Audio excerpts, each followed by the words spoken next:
Hi everyone, welcome to Math's Spellbook. I'm your host Peter, and basically we are going to get into basically our couple lessons with Sascha. So let me just bring Sascha in. So let's see here. Okay, it looks like he's on Discord, so I'll just have to access the Discord.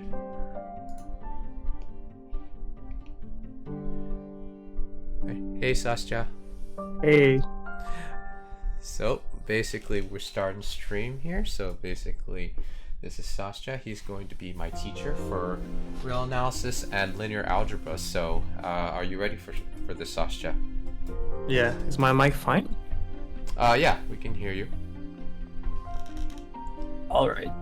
So for the first semester we will pretty much go in set theory and the basic of proof. Mm-hmm. And also, So you're guys, we also have a study timer. So once we get into break time, I'll let Sascha like take a rest for his voice during those times, and you guys can also get a drink or anything you need during the 15-minute break. So that's just to let everybody know ahead of time. All right, Sascha, so you're the floor is all so you're yours. a bit lucky because usually when you're first years undergrad in Yeah. your first semester, you usually have like 4 or 5 math class, Uh-huh. and usually they're like they're proof based. Yeah. And so what happens is that every course has an introduction to logic and set theory. So you go over the same material 5 times. Oh, okay. Here we will only do one. So Okay. yeah, the first week is kind of weird when you're in undergrad, because you look at your exercise, you're like, wait a minute, that's exactly the same exercise I have in the other class. Is it because they start out with like sets and then logic and then basically they just go up from there? Or Yeah. is it? Oh, okay. The problem is that not everybody is taking the same class, Oh, okay. so they cannot assume they've seen that in another class, so they all do it. It's kind of okay. painful. Oh, okay. But okay, so let's start with. So, what is axiomatization? That will be the first topic we're gonna talk about. You got the link for the Excel draw, right? That I Yeah, sent do you see it? Let me see here. Yeah, I see you just wrote the orange line. You are a bit lower than me on the canvas. I don't see what you're writing. Okay, maybe I can write. So you wrote like 3 arrows, right? 3 arrows? No, I did not. Let You me did see. not? Let me see here. Maybe I I'm have on like that- 3 arrows. Maybe I'm. Yeah, I don't see anything. Maybe I'll just resend you the link.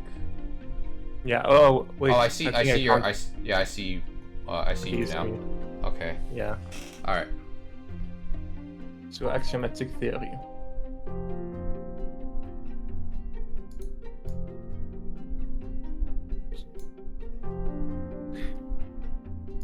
Okay. So basically, in the 19th centuries, Mm-hmm. math was kind of a mess. Okay. You had like a lot of branch of math, but they were not like connected. Mm-hmm.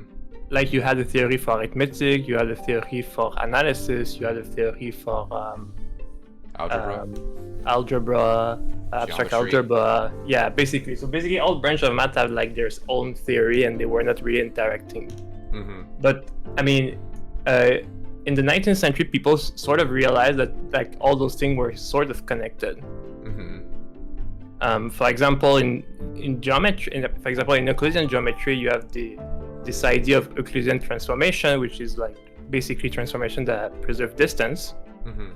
And this form a group, and you can like study Euclidean geometry from the perspective of group theory. This is called Klein geometry, which is Okay. a very fruitful thing on its own. Mm-hmm. But at the time, people didn't have the language or the tool to do that. Okay. And even like some branch like complex analysis, like the I cannot speak. The It's all right. groundbreaking work of Riemann on Riemannian geometry and complex analysis and all the great thing he did was not completely rigorous at the time. Mm-hmm. He needed like a more he needed like knowledge of PDEs, topology, and a lot more. Mm-hmm. So in the start of the 20th century, Hilbert had a goal in mind, which is to be able to have one framework where we can do all this theory in the same thing, Mm-hmm. in the same language. Okay. And this is like where effort for axiomatization restarted. Okay. So there was already like kind of axiomatization in the time of Euclid. Euclid element of Euclidean geometry is stated as axiom. Mm-hmm. But beside that, there was not many axiomatic theory. So is around this that like time. is this like still like after the Greeks? Like basically like math was still pretty much like a big mess. Like Yeah. until like probably like I guess late 19.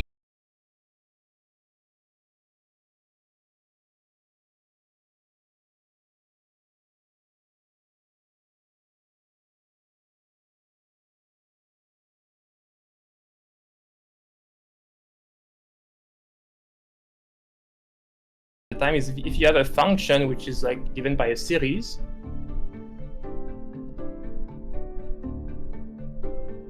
For example, in Fourier series, it will be something like that. I mean, the detail here is not very important, but the idea is just you have a series, a function, where all your things you're summing over are smooth, right? So they're nice thing. And what would you expect is that f should be also nice, right? Yeah. It should be a smooth function, but some people got a little bit skeptical about it, and people found counterexample to it. Okay. So maybe I don't want to go over all the details, but I just want to, give you an example. So do you see the thing I just pasted in the canvas? Yeah. So this is a famous counterexample par Weierstrass of a function which is basically given by a Fourier series. So it's basically just a sum of cosine and some exponential. And as you can see, the function is really rigid, right? Yeah. Like it moves a lot. And you can sort of see if you would like to look, for example, at tangency of this graph, you wouldn't be able, right? Like it's moving too much. So this is an example of a function which is continuous but nowhere differentiable. Right. And it's made of very nice function, in this case cosine function and exponential, but you get like a weird counterexample. So basically in the 19th century it was not exactly clear which theorem of calculus was true and which were not. Like they haven't built the thing from a rigorous framework at the start. Yeah. So they kind of ran into a problem. They were not exactly sure which arguments were right and which were not. So people wanted to have more formal proof. Okay. And actually that's kind of funny because in the 19th centuries, essentially the word analysis was invented. Basically, it was like some kind of report of someone advocate for like more rigorous in the calculus. It's called the analysis. I don't remember the name exactly, but okay, it's like the analytic treaty or something like that, which talk about it and give a little bit of counterexample to something of the day. Yeah. Okay. So basically in the 19th centuries, at the end of the 19th centuries, people sort of started axiomatizing stuff. And they were sort of playing with the toys model, if you want. Okay. They were not exactly like at the point to be able to axiomatize all of mathematics. I mean, most of mathematics, they were just like playing with toys. And one very important example is the piano arithmetic.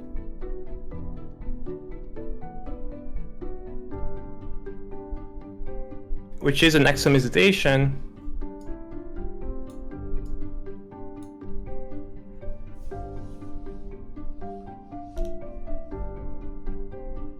of the natural number.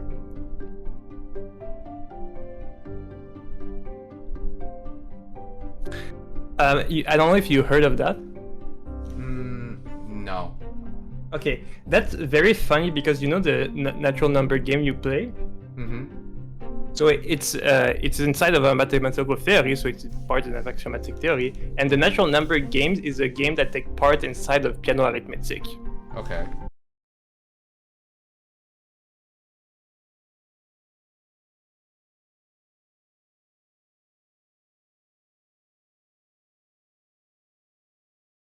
What it was looking like.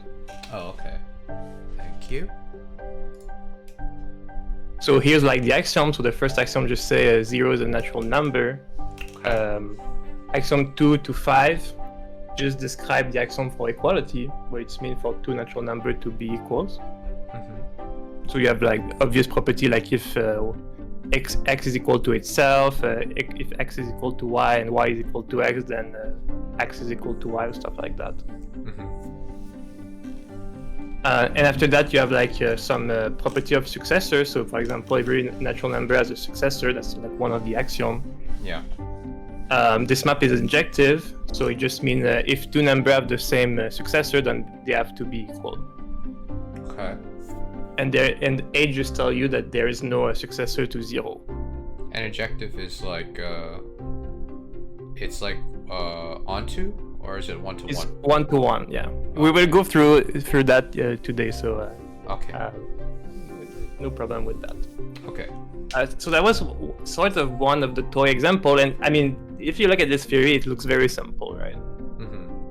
I mean, you're still able to prove like what Euclid knew about the arithmetic. For example, you can prove Euclid's theorem and stuff like that. Mm-hmm. But from a logical point of view, this theory is already very complicated. For example, there is like a very famous result on piano arithmetic, which is called the Gödel incompleteness theorem. Yeah, I think this one I've heard about, the incompleteness theorem. So basically there's like two Gödel incompleteness theorem. The first one tells you that there is some true statement in piano arithmetic that you cannot prove inside of using only piano arithmetic. Mm-hmm. And the second one is, which is a bit weirder. Yeah.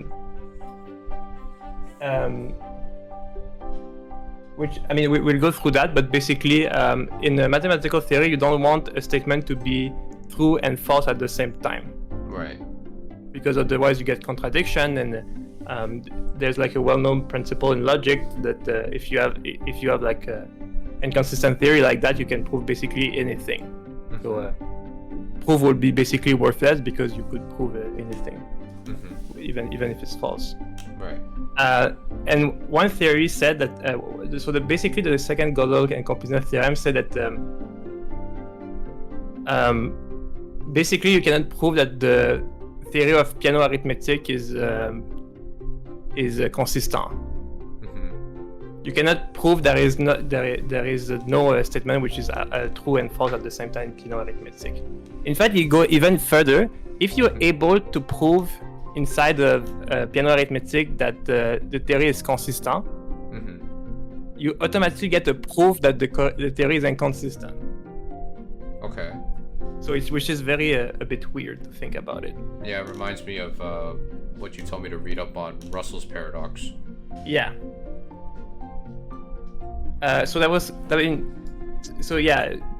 Basically we would have to live with the fact that we don't know if a mathematical theory is coherent or not. I mean, consistent or not. Because basically all useful theory of mathematics will have like arithmetic at some point inside of it. Mm-hmm. So they will all have piano arithmetic living inside of it. So Gödel incompleteness theorem will apply. Are there different interpretations of Gödel's incompleteness theorem? Because I remember hearing Roger Penrose talk about it, and I think his interpretation is that if you believe that the rules are absolute and they don't need to be expanded upon, you will get truths that you cannot prove. But yeah, the only way for you to actually prove those truths is to go beyond the rules. In other words, that the rules have to constantly expand. In other words, it never ends. Like, you always have to constantly keep adding new rules to prove even further truths. Yeah, that's pretty much what the first Gödel incompleteness theorem says. Oh, okay. Is there like another interpretation of that, or is that usually the main interpretation that most mathematicians go with? I think that's a pretty good interpretation. Okay. Usually Gödel incompleteness theorem is more like a logical theorem, so usually mathematician doesn't really care that much about it. No, because I was like wondering if it's the same thing as like how physicists view the uncertainty principle, where it's like there's the many worlds interpretation and there's the Copenhagen interpretation, where it's like says the wave function collapses and there's only one universe and one reality, whilst the many worlds interpretation interprets as if, oh no, this is just one universe out of a vast majority of universes compared to a measurement. So I wasn't sure if Gödel's incompleteness theorem has something like that within mathematics, or is it just interpreted as the way I just described it? Yeah, just the way you describe it. Okay. So there's true statement that you cannot prove. Okay. I mean, that's where the word incompleteness from. In other words, from. Gödel's incompleteness theorem is basically saying math is unending. It's like you can never finish anything in math. It always has to constantly be endless. Yeah. There's also another. I mean, that's one of Hilbert's famous problem he asked about mathematical foundation. Is okay. Is there a way to know if a statement has a proof? I cannot remember the German name for that, but it's basically called the prime of the stop. I think in English it's called the halting problem or something like that. Okay. And that's kind of a very famous problem that was solved by Turing. I don't know if you know that guy. Yeah, Alan Turing, yes. Yeah, which basically basically a solution is the foundation for modern computer science. Yeah, So yeah. If you guys are not familiar with Alan Turing, check out what is it, Imitation Game, that movie with Benedict Cumberbatch. I'm pretty sure it'll explain who he is. So usually, like logicians do very weird thing, but in the 20th century, they really found something useful. Yeah. I think it's like the useful. same thing. I think it's the same thing like how another shout out to a movie. I think it was called The Man That Knew Infinity. If you guys are familiar with Ramanujan, like he was a mathematician that basically was taken into was it Oxford or Cambridge? I don't remember which university it was. Anyone that's like more fluid in maths, Sascha could probably correct me on that.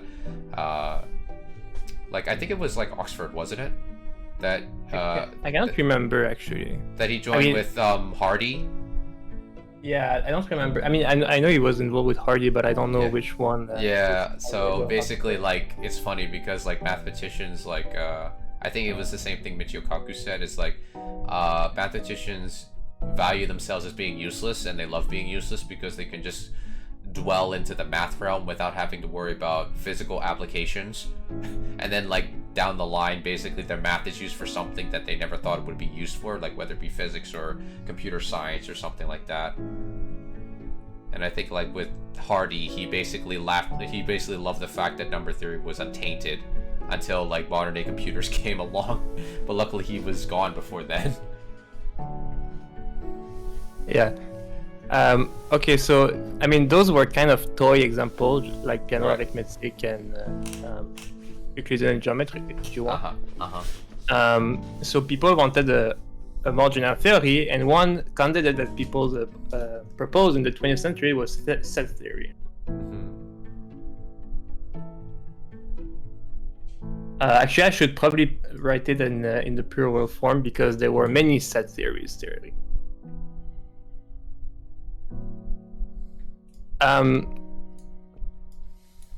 And I don't want to go too much into the history of set theory because it's kind of a lengthy story. So I will just give you the final answer of what the theory came out of on top. Okay. So modern mathematics takes place into Zermelo Fraenkel set theory.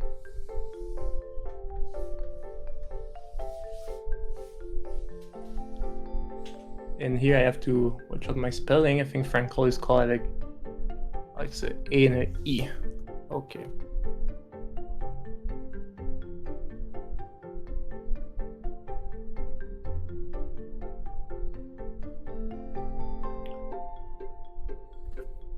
And so usually we don't use Zermelo Fraenkel because it's kind of long to write. So instead we write ZFC. Okay, and if you look at the abbreviation, you will see, well, I get what the Z and the F mean, but I don't get what the C mean. The C here stands for axiom of choice. Oh, okay. So basically, there's like two versions of Zermelo Fraenkel if you want. There's like the ZF part, which is like basically 9 axioms, and you have an extra axiom that you can add, which is called the axiom of choice. Okay. But most mathematicians just straight up work with Zermelo Fraenkel with the axiom of choice. So we don't. I mean, usually people will work with ZFC. Okay.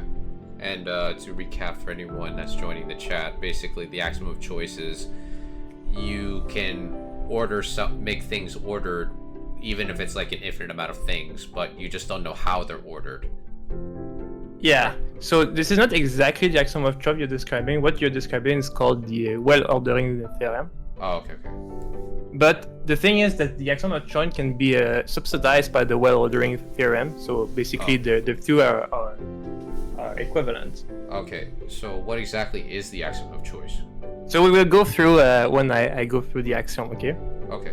And I will give you like some. I will give you. We're gonna go. Later. On today's lecture, we'll go through one of application of axiom of choice. Okay. And you will have. Basically, it will be like a two-part thing, and one of them I will leave you as an exercise too. Okay.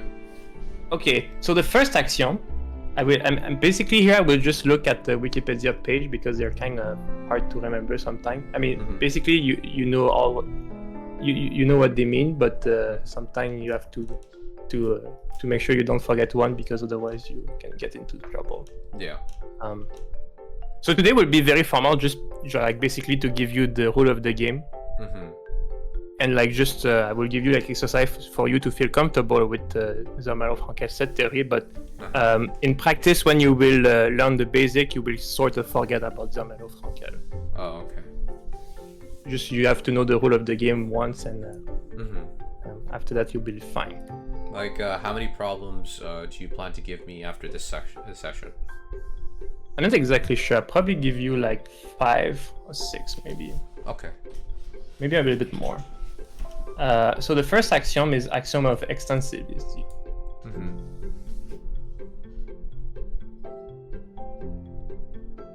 And I will give you example. Sometimes I will cheat a little bit in my example, because like there is part of Zermelo Fraenkel you have to show there is a non-empty set. I will assume that we were able to do that, because otherwise I cannot formulate nice example. Oh, hey, hello, lyrical. Would you consider this real analysis, Sascha? So today is more like a logical / foundation for mathematics. Okay, yeah, because lyrical basically asked, "Are we discussing real analysis?" Yeah, not for this week, because I just want to get the logic and the set theory. The theory part like on point. I guess you can consider it the beginning of a real analysis course if it's your first proof place class. I guess. Yeah. So this is called the axiom of extensionality. Did I spell it right? Yeah. Extensionality. Yeah. Okay. It's a very complicated name for something which is very simple. So I will not write everything in to logical formalism, because otherwise it would be a little bit too heavy. Mm-hmm. So let A and B be set. Okay.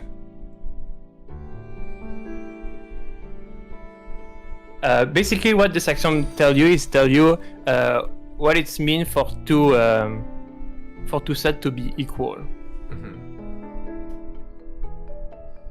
Mm-hmm. So A and B are equal.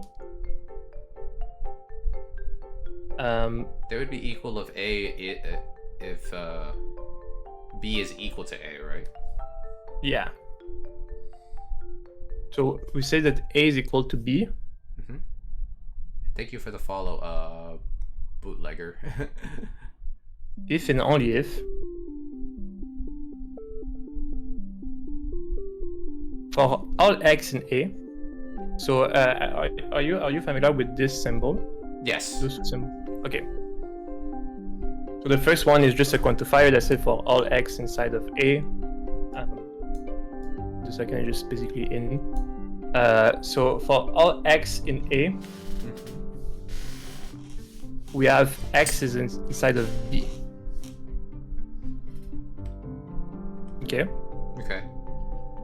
And the second part, so this is a two close statement. So this is A. So this is an and. So you have to check both condition. Mm-hmm. For all y in B, you have that y is inside of A.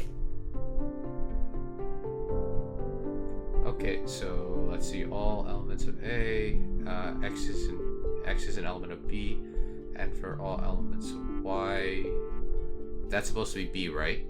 Yeah, that's supposed to be B. Just my B is not very No, it's okay. It could be legible, I guess. Yeah, it could also be the connection thing too. So, and also for chat, like in case we get cut off, I am recording this lecture as well, just in case.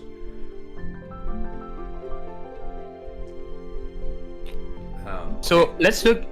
So basically, what the first part says, all elements of A are also element of B, and the second clause tells you that all elements of B are also element of A. And maybe let's have a look at an example. So for X and Y, right? Are they considered like how should I say? Are they considered elements in both sets, or is X considered an element with an A and Y is considered just an element in B?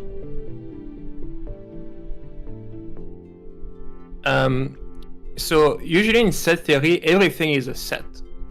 Mm-hmm. So X and Y would be both set. And in set theory, I mean, that's not a thing that I talk about. I kind of skip over it. Mm-hmm. But you can always ask if a set is part of another set.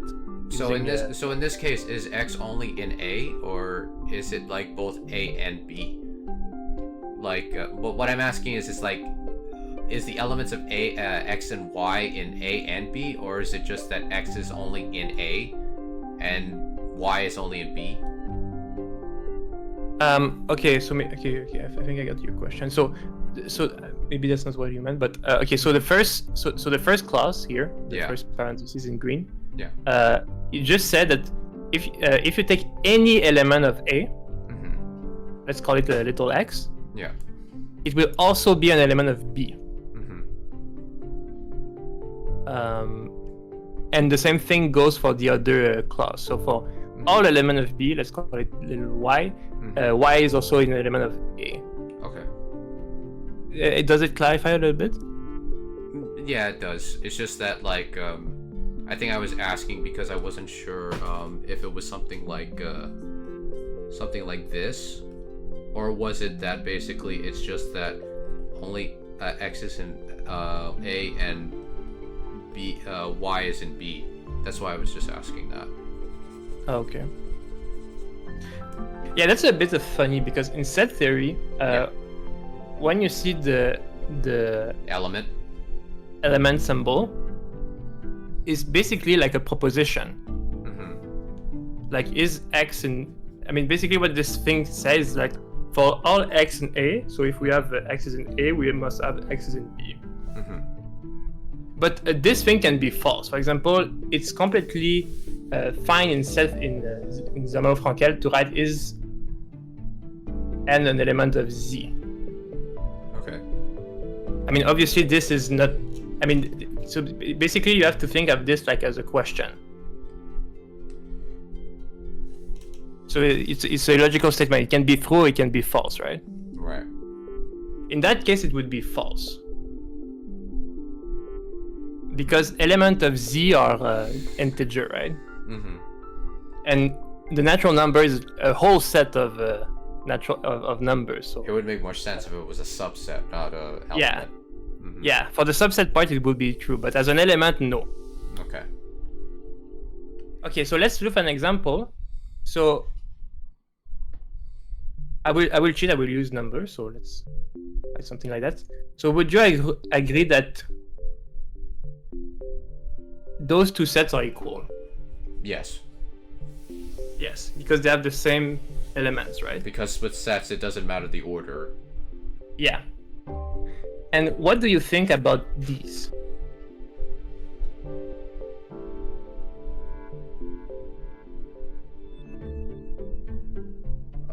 They're still equivalent because sets don't really care about duplicates. It's still considered like one thing. Yeah. So yeah, that's exactly like the very important thing. They only care about membership, right? Right. They don't care about how many. They don't have this notion. Mm-hmm. So we will see later that we can define, for example, tuples or list if we want. Mm-hmm. And list will have this ability to have repeated elements, and the order will matter, but for set it does not matter. Okay, that's a very good point. Okay, that's pretty good.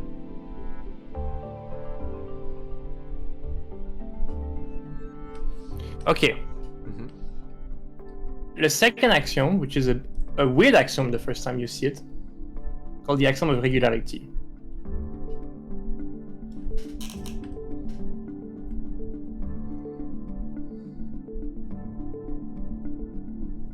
Okay, so it's gonna be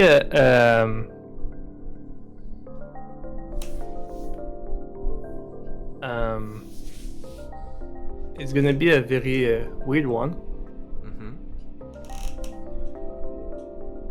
So the axiom of regularity, right? Yeah. Okay.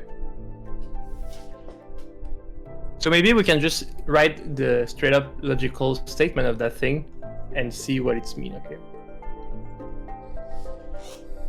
But this axiom is basically a response to Russell paradox. So we'll just copy the Wikipedia statement. So for, okay, maybe I should use I should use a capital letter instead.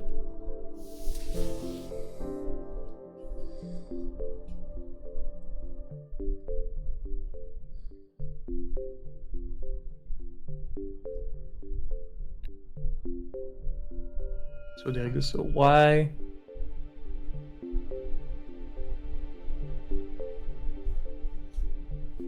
Such that Y is inside of A.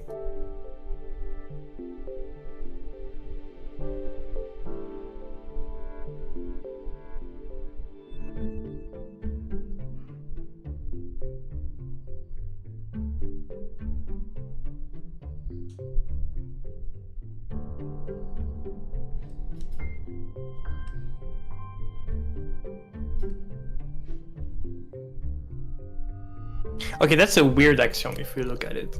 So let's maybe break it up, okay? Okay. Because right now it's just a logical statement.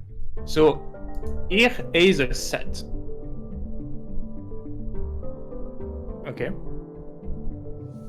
And what we assume is that A is not empty.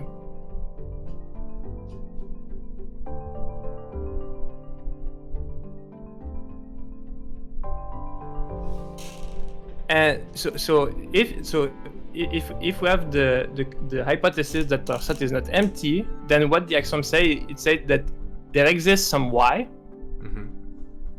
which is inside of A. So basically A has an element Y, and this is very weird to state like that. But this again, in set theory, everything is a set, right? So Y is also a set. Okay. So it makes sense to ask if the intersection of Y and A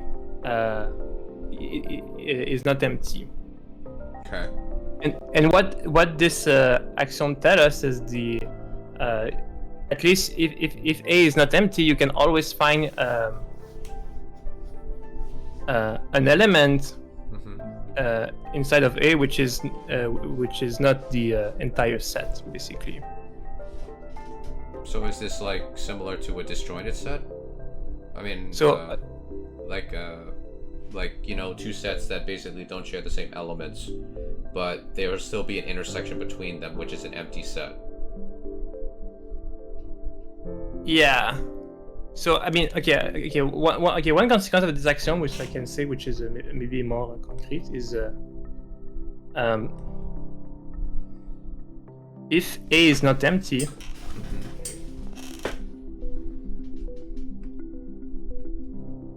then A is not inside of A. Okay. And why does it follow?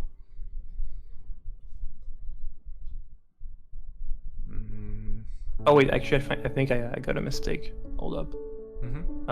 Does the axiom of regularity already imply that, or I need the other axiom?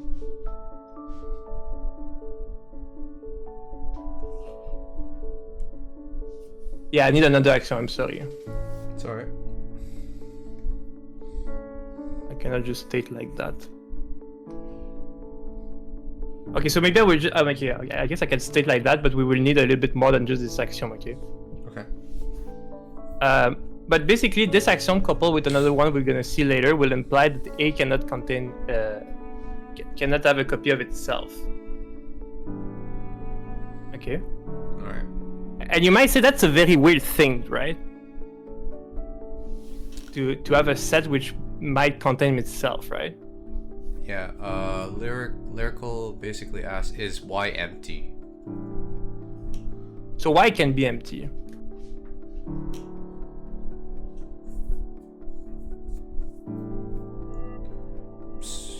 Like, I'm actually wondering, why is it that you're asking that, Lyrical? But I mean, it's not given that A will contain the empty set as an element, right? Mm-hmm. For example, the natural number does not contain the empty set as a. Wait, actually, we will see it. It contains it as an element, but you know what I mean. Let's say the positive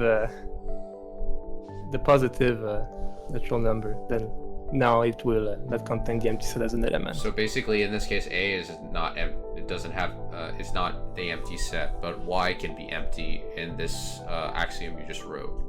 Yeah. So for example, if Y is empty, then you get exactly the property you want, right? Because if you have the empty set and you take the intersection with A, you get the empty set, right?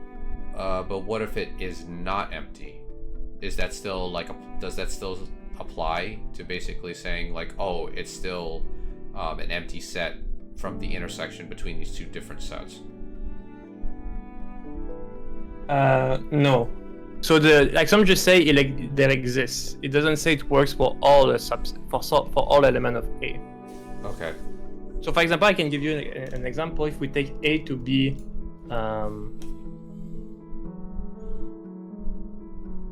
well, what could be A? Let's see. Lyrical, I guess we could. Lyrical said, I'm seeing Y is member of A, but their intersection is empty.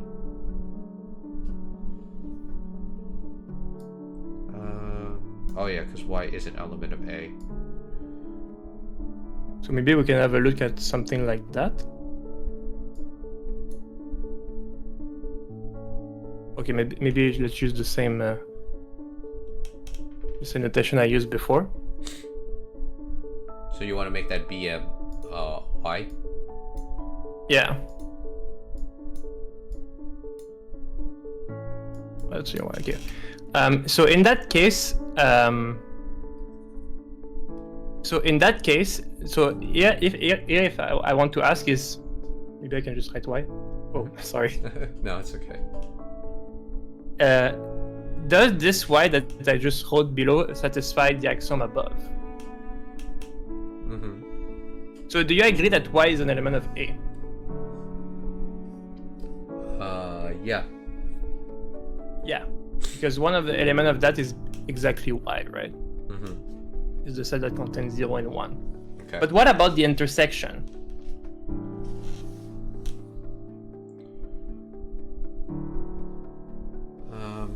Well, it wouldn't be empty. I wouldn't say it's empty. Yeah, it's not empty. What's the intersection of that? It would be 0 and 1. Yeah. Well, not exactly 0 and 1. It will be the set that contains 0 and 1. Oh no, actually no, you're right, man. Because it's the elements, right? Because like yeah, you're right. element, Yeah, you're right. Sorry. No, it's okay. So this Y wouldn't satisfy the. This Y does not satisfy the axiom of regularity. Yeah. So far we have the axiom. I mean, it's not satisfy the axiom of regularity. It does just not follow this part, right? Mm-hmm. Yeah, not for that. But the axiom of regularity doesn't say that it works for every element of A. It just said there exists some element of A which this property holds. Oh, okay. For example, if we want a Y that works, we can take Y to be. I mean, that's a weird thing to write, but later on when we will define natural number, there will be something meaningful. we can take y to be 0 and we can take a to be the same thing. And now this thing works. So y is just equal to like 0 in this case? Yeah. And I mean, we haven't talked about how natural numbers are defined, but I think you already mentioned me on stream that you know a bit about how they define. What, the natural numbers? Like, yeah, so we start, I mean, you told me about the construction about starting with the empty set and then... oh yeah, the cardinality of yeah. an empty set, and using the cardinality with empty sets, you basically create the natural numbers like through sets. Yeah. Yeah, that's the thing we're gonna see later. But what it means is when we write 0 in set theory, what we mean is 0 is the empty set. Oh, okay. So even it's weird for us that 0 is a set. Actually, in Zermelo Fraenkel, it would be considered a set. It would be 0. And in a similar fashion, one could be, for example, will be defined in Zermelo Fraenkel as the set that contains the empty set. And then you can do it by induction, but we're gonna see it later. So do you agree that y is an element of A? Yes. And what about the intersection? The intersection between these two, it would be 0. Yeah, it will be the empty set. So in set theory, basically 0 is considered the empty set, technically? Yeah.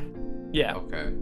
At least one way of defining the natural number, 0 will be the empty set, 1 will be the set that contains the empty set, and we're gonna see how the construction carry for. Is that the reason why some mathematicians would consider 0 not part of the natural numbers, and some mathematicians would say, oh, it is part of the natural numbers? Is it because of this kind of, I guess, polarity between 0 being the empty set in set theory?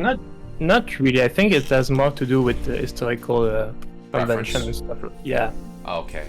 Because in piano arithmetic, we almost always want to have 0 as an element. As a natural number? Yeah. Okay. So, yeah, I mean, maybe some textbooks might start with 1, but usually in piano arithmetic they start with 0. But yeah, it's more like a taste of convention. So usually you just have to make sure that whatever you're reading or following, you are aware of the convention. And I mean, it's not a big deal. It's just like a matter of convention. Okay, I see. Okay, and so what we found here is that the y here that we just tested, it works, right? It satisfied the consequence of the axiom of regularity. So the axiom of regularity holds for this A. Okay. But as we see, not all element of A satisfy the axiom of regularity. At the end of the day, axiom of regularity just said there exists an element y such that y is an element of A and the intersection is empty. It does not say that for all y in A we have y intersection A is empty. Okay, so we have the axiom of extensionality, which basically says that the sets are equal if basically an element of one set is contained within the other set, whilst the other set contains an element of another set. Yeah, so basically two sets are equal if they have the same... And we have the axiom of regularity, which basically says that if a set is not empty, basically there exists an element within that set, and the intersection of that element that set is equal to the empty set. Right? Yeah. Okay. And what's the next axiom I want? How many axioms are there? There's like 9. 9, okay. But I might go a little bit faster on some. Okay.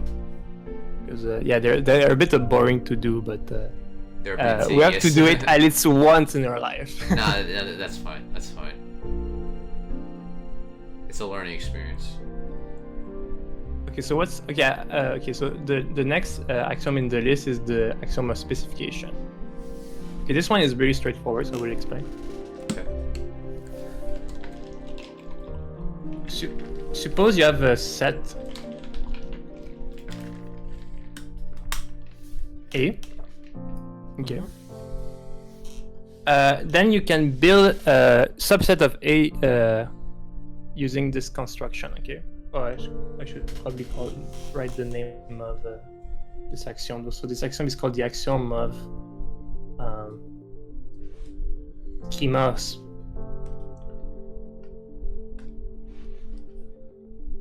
Of specification. So it's the axiom scheme of specification? Yeah. I mean, actually, this axiom I think is considered as multiple one, but yeah. I mean, for the logician, this axiom is a little bit weird sometimes. We'll not worry too much about it. Okay. So suppose A is a set. Uh-huh. Then we can form a new set from A. Okay. Okay. And here is kind of a moment where I introduce a new notation, so maybe you're familiar with that. But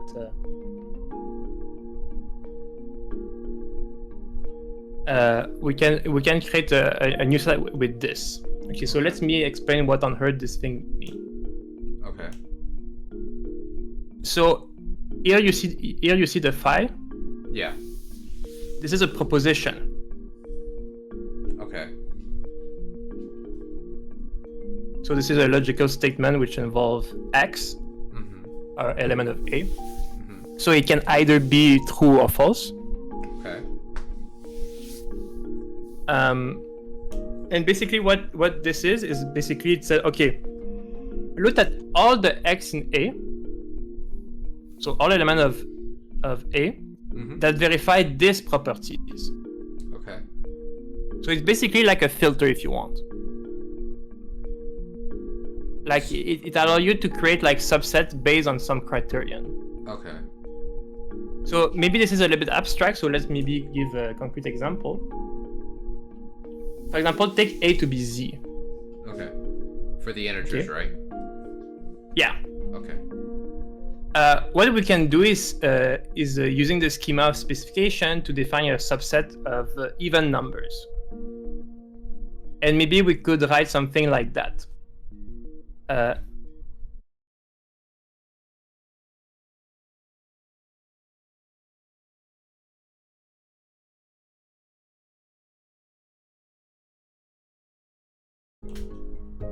Talk again? Right? Can you hear me now? Yeah, it's better. Yeah. Now I can hear you clearly. Okay. So did you get the last part that I was telling you? Let's see. X is an element of the integers such that 2 is a divisor of x. Okay. So this is an example of the schema specification. So what we did is we consider element of Z that verifies some proposition. Here a proposition is simply that x is divisible by 2. Uh-huh.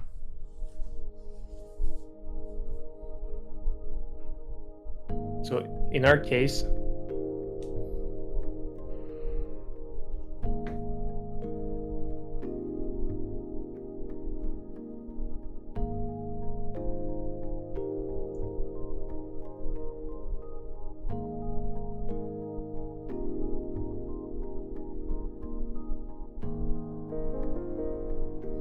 oops.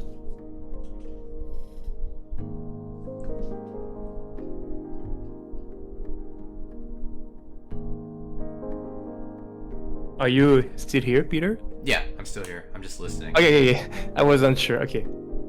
Oops. How do I move stuff?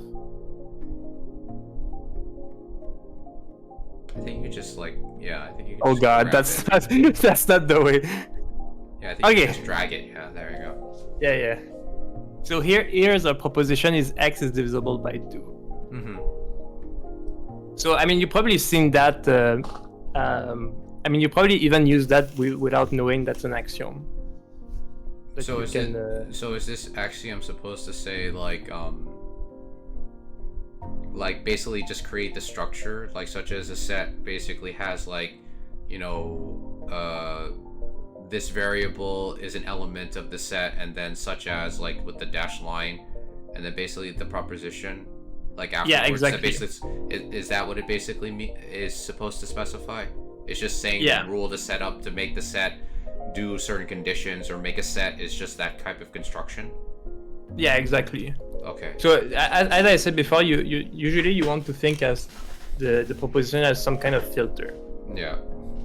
So basically, I think I've read about that. Yeah. Okay, so that's one of the axiom of specification. Mm-hmm.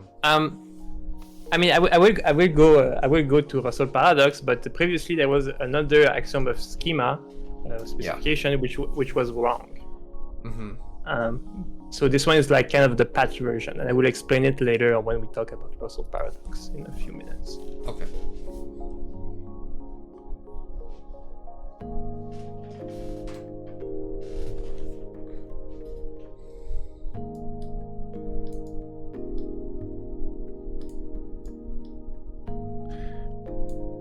Okay. So the next axiom, I mean, I will just probably copy because the other thing is probably clearer if I do that. Okay, and after that we can talk about what it means. Okay. So we have the axiom of pairing. Let's see. If x and y are sets, then there exists a set that which contains x and y as elements. An example which. Okay. So it's a pretty like natural thing. I mean, it's kind of obvious, right? Yeah. So if you have A and B set, you can just form a new set which is AB, right?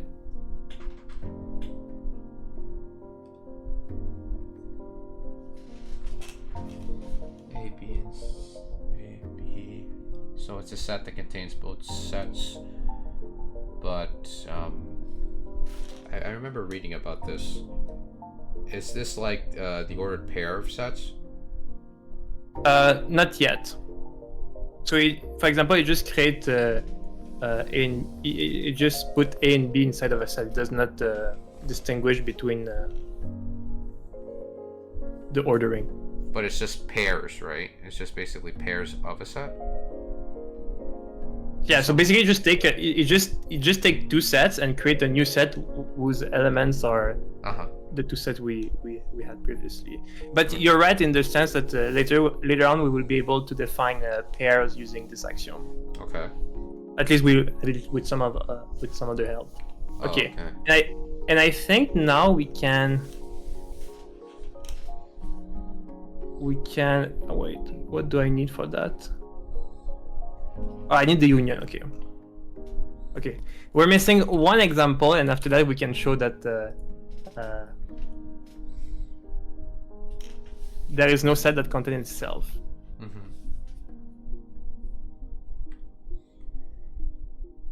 Okay. Oops, that's the same. Sorry. This is number 5, axiom 5. Yeah. Okay. I think I kind of lost the count, but just write it right here. All right.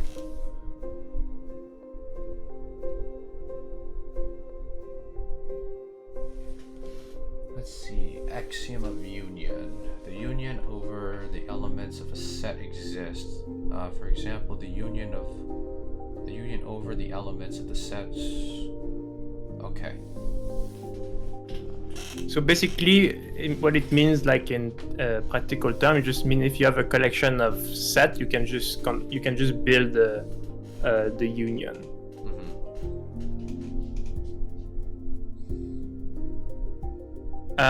Okay, I would just like to clarify a thing which is useful. Okay. Which is maybe not very thing a beginner might think about it. But you can. Actually, here the example show with two sets, right? Right. But you can also consider with an arbitrary set.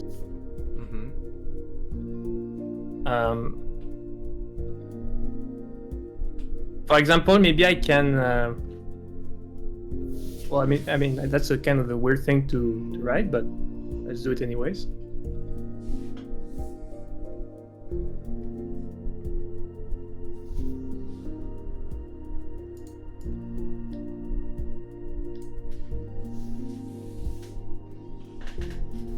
Well, that's kind of a weird thing to write, but basically what I mean here is I have a set A, which is the set of all singleton that contains a natural number, okay? Okay. So basically, if I just write A in a more maybe easier way, A is built like that. Okay.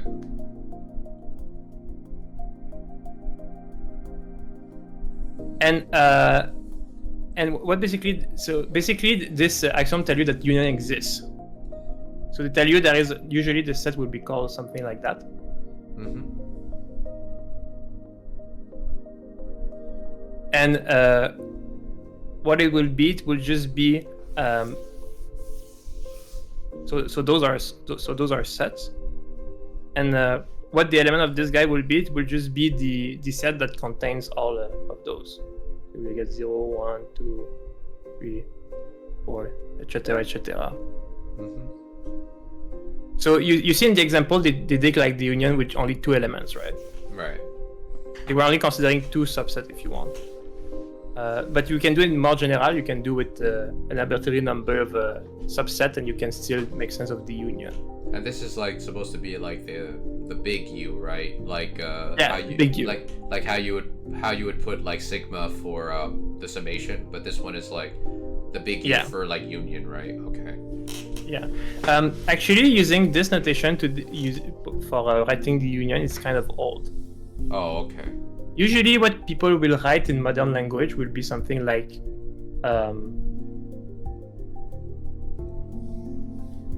I don't know. They will say something like, "Oh, okay, take A to be inside of A." Yeah, I've seen that notation. And then look at the union of A, something like that. Mm-hmm. But the kind of the old-fashioned way was to write something like that. But I will stick with the other way of writing stuff because the first one is kind of a bit old and people no longer use it. Okay. Okay. So I mean, axiom of pairing, axiom of union are kind of straightforward. And okay, now according to Wikipedia, now we should be able to prove there is no set that contains itself. Do you want us to have a try at that? Wait, restate that again? So, according to Wikipedia, the axiom of regularity with the axiom of pairing and union imply there is no set that contains itself. Okay. So maybe we can just prove a little lemma. If A is a set, then A does not contain itself. Okay.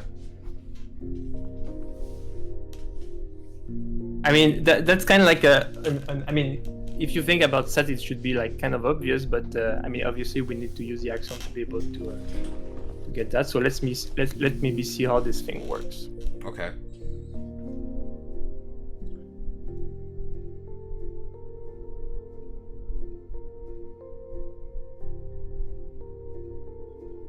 So let's see. So axiom of regularity just tell you that okay, maybe we can just state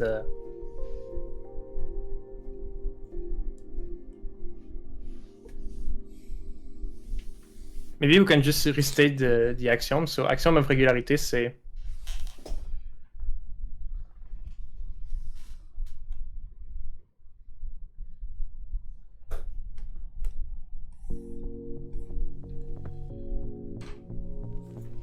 if X is not empty,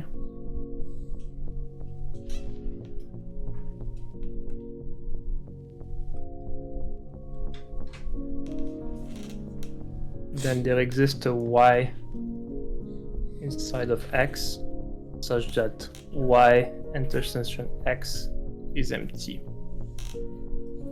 And the other axiom that we're supposed to use, the action of union, the action of pairing, just tell you that we can build a set out of other sets. Okay.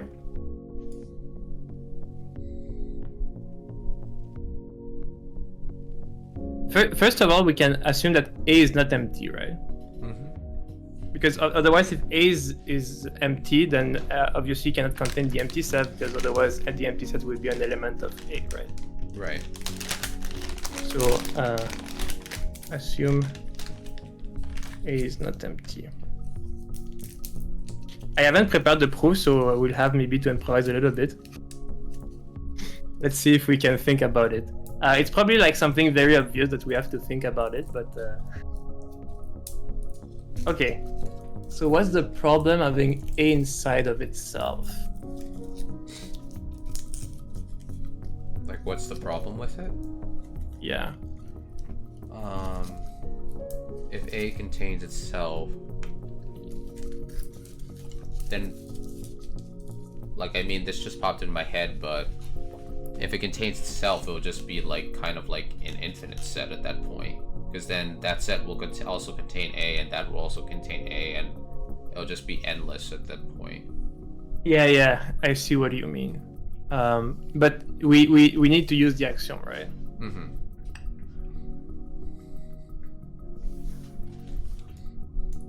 So okay, let's think about it. So axiom of pairings tell you that we can make set of like pairing axioms.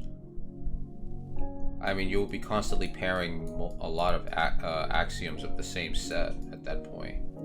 Yeah.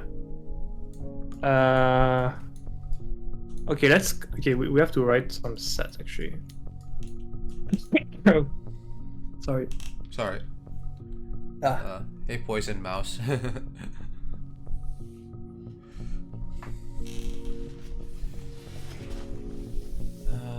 Let's see. We have a set. Assume A is not empty.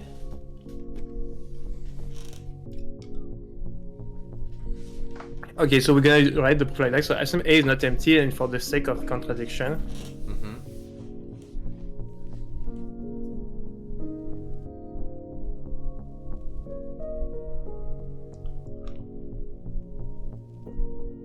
Assume that A is inside of A.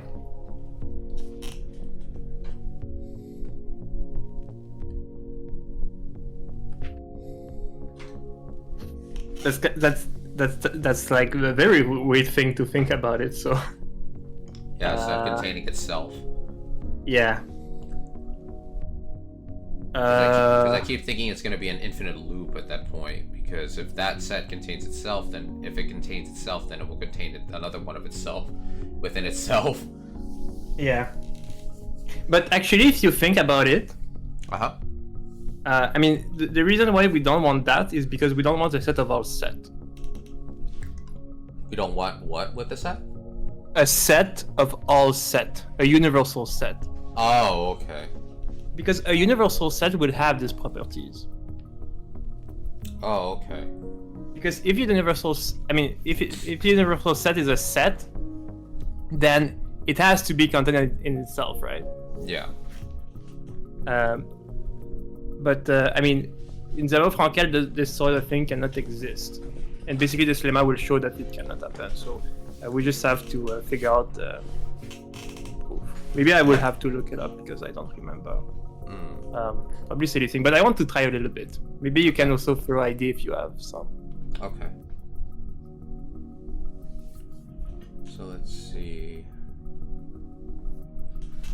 So the proof we're doing is if A is a set, then A is not an element of A.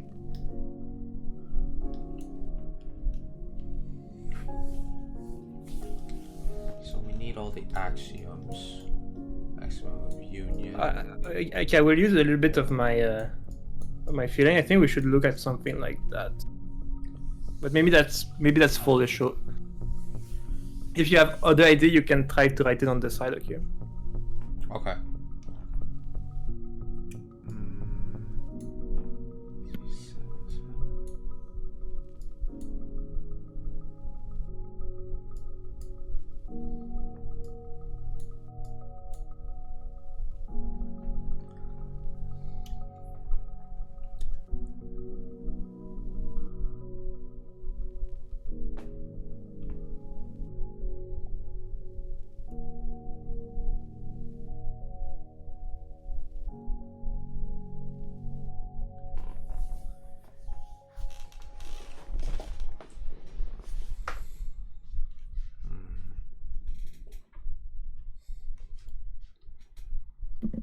So that's a good exercise to think about it. Okay, I would like to try to apply the axiom of regularity, see what happens. Okay. Do we get a contradiction with that?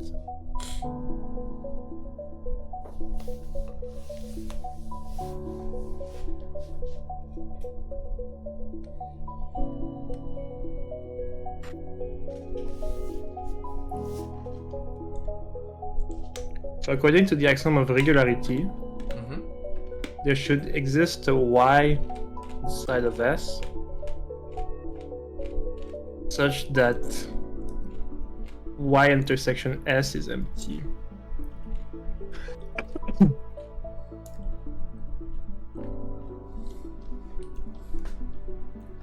Right?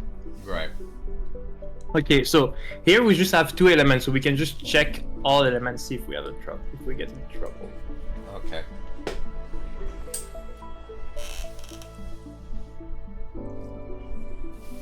So let's have a look at A. So we have to check A intersection S, and we also have to look at these two guys, right?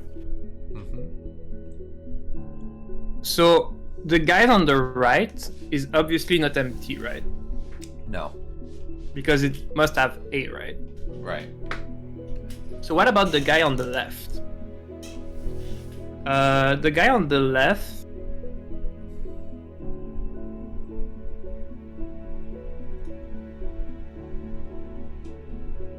I mean, like, let's see, S is A and the set A. The intersection between A. Oh yeah, the guy on the left is not empty also. Yeah, it's not. Do you see which element is inside of that? So let's see, we have A and then we also have a set containing A.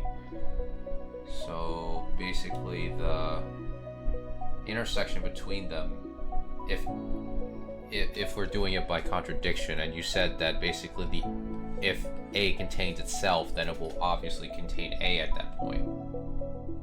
Yeah, exactly. So you agree with me that A is inside of that, the intersection, right? Yeah. Because of the fact that A contains 7, obviously Yeah. S contains A. Yeah. Does no Y inside of X verify Y intersection S is not empty? Does we have a contradiction? Does we contradict?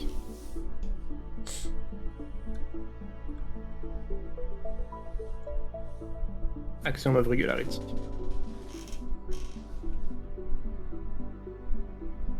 Well, that was a mind-boggling.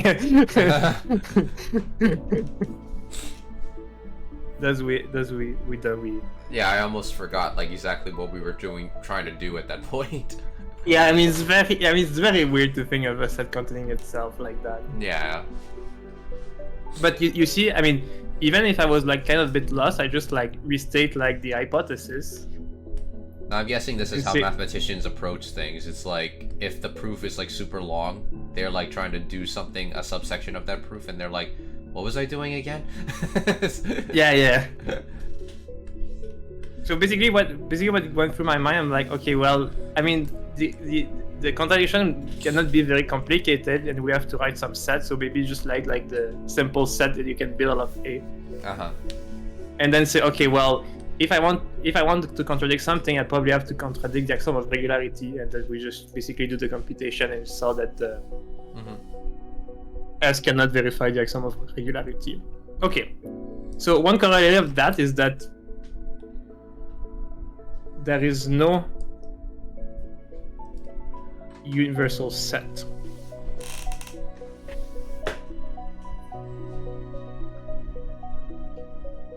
Okay. And you might think, okay, I mean, what's wrong about having a universal set? So wait, so what is this sentence supposed to go with exactly? So basically, so this follows from the proposition. So is this from the proof that we solved before? Yeah, that we just did. We proved that for any set A, A cannot contain itself. Okay. And as a corollary, there is no universal set. So if I would like to be a little bit informal, there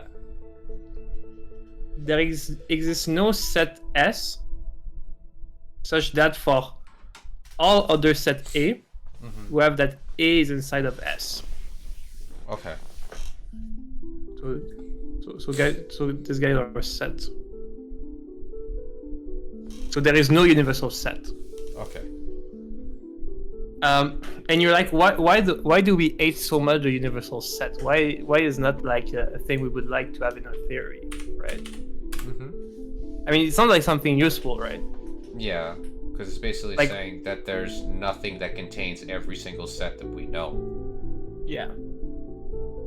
And I mean, maybe you're like, well, why is there so much hate on the universal set? And now we'll just go on a rant about the historical result, which is the Russell paradox. So have you a look at the paradox? Yes, I did. So in a previous iteration of set theory, which is called now naive set theory, there was no like regularity axiom, or at least it was weakened, so there was like no problem about the set continuous itself. And also the axiom of schema, if we go back to the axiom of schema, so it's basically like a subset builder, right? Yeah. So in the previous iteration of set theory, there was no so here there's like kind of a subtle point, is that we have to start with the set A and we have to build from element of it, right? So we cannot so we cannot do it like out of thin air. We have to work already with a set. Okay. But in the previous iteration of set theory, there was no this condition was not enforced. And there you get Russell paradox, which goes as follows. Let's see if I can remember. Is this another? Do you remember? No, that's not an axiom. That's just like why we don't want the universal set and why are the axiom of regularity the way it is. Why we? This is more like a motivation. Why we don't want a universal set? Yeah.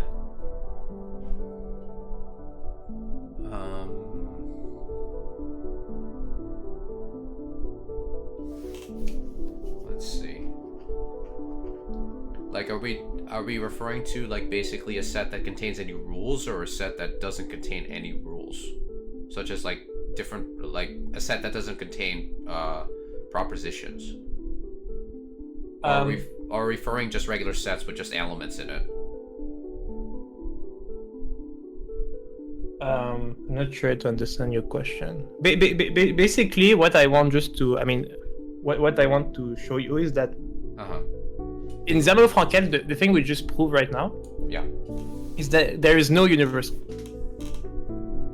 Okay. Set. Okay. Yeah, because there's no set that contains itself, so there cannot be like a universal set which contains. All right. And I mean, you might think that's a little bit harsh, right? But why we don't want this guy, the universal? He sounds like a cool guy, right? Yeah. Why don't we want it in our theory? But I think like the reason why we don't want it is because like if a set if a set is treated as an element of itself, then basically every set will continuously just basically be a set of a set, which means it's just going to attain itself like probably like endlessly. At that point. I mean, you can sort of feel it does not smell right? Yeah. And the Russell paradox we sort of put the finger on what's wrong with it, okay? Right. So in previous iteration of set theory, you could do stuff like that. You can build a set like that. So let's A be this is just a set. Yeah. And you can consider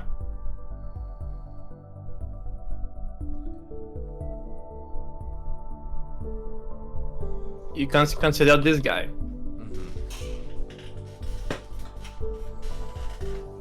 Well, actually, I can say okay, maybe. Okay, let's say you have a universal. think it's supposed to be like two conditions, like A is not like an element of A, but I think if it is, then it disproves another condition. I believe. I think you get the idea, but maybe we can just go through it. Just I do have a book with me. I think it does explain the Russell paradox. Let me just check. Okay, here we go. The Russell paradox. Let me zoom in. I mean, we don't really need to look at it. I mean, it's from there. I think it's pretty straightforward. Yeah, it's just a little. We just have to ask one simple question. So just to be sure, do you understand what I wrote here? Yeah. So I basically said, well, if we have a universal set, that we can use the axiom of schema to say that, the universal set contains all the sets, so we can basically form this set using the universal set. So we said take A be any set, and I want the element of S to be the set such that A does not contain itself. Okay. And now the Russell paradox go about this question. Does S contain itself?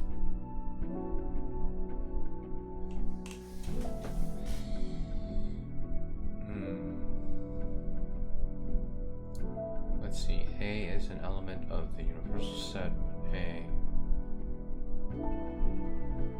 So I would have to say no. Okay, so maybe let's write it. So if S is inside of S, right? What it means to be inside of S, it just means that you do not consent yourself, right? So if S is inside of S, then by definition of S, we must have that S is not an element of S, right? Because this is pretty much what the predicate here said, right? Yeah. Said that does not contain itself.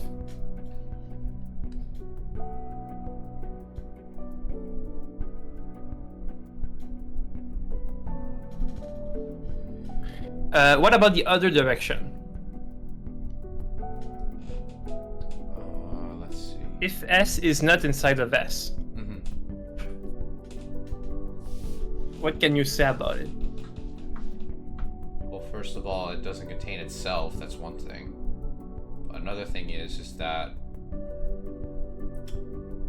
let's see, S is conditions. A is an element of the universal set. A is not an element of A.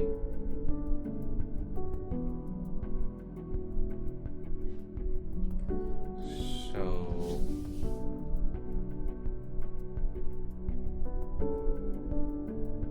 if it's not in itself, then basically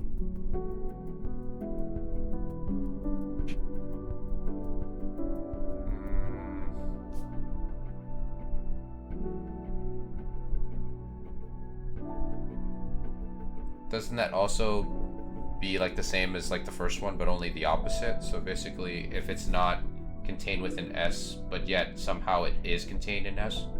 Yeah. Why is that? Is because if S is not inside of S, yeah, well, that automatically check the proposition, right? Yeah. So it has to be an element of S. But then we get something which is very weird. We get that S is inside of S.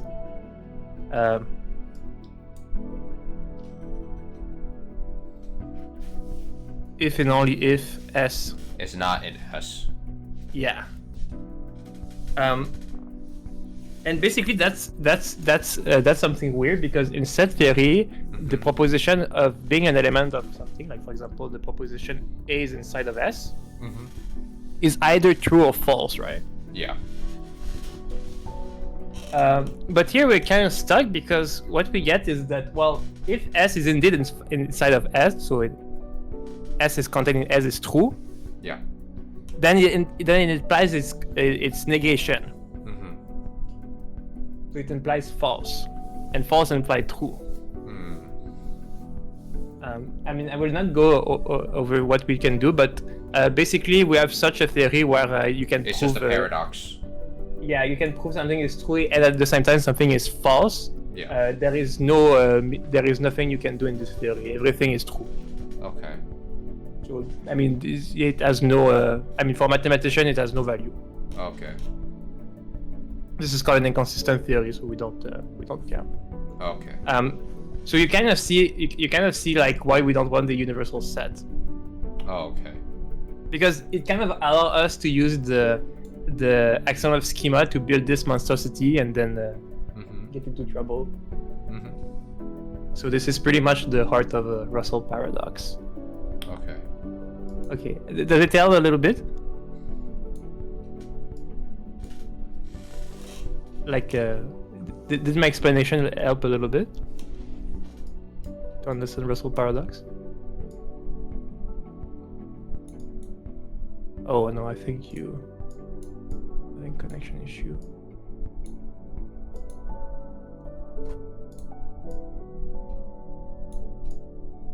Let's see here. Oh, are you back? Yeah. Okay. Like, were you writing something? No, I was just asking you a question. I was not getting okay. answers. That's why Oh, okay. I was worried. Oh, no, I didn't think you were asking something. Yeah, I think it's like the connection drop or something. Oh, so I was asking, do you understand like what we did? Yeah, I think I do.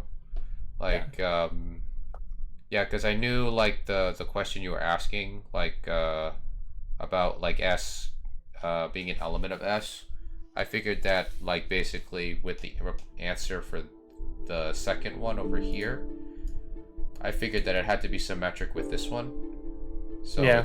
That's how I kind of came up with that solution. I think what I am kind of stuck with is like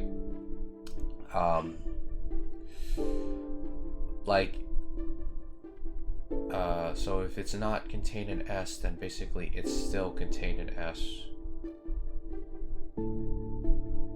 Let's see, the set that doesn't center on itself. Okay. Yeah. Contain itself.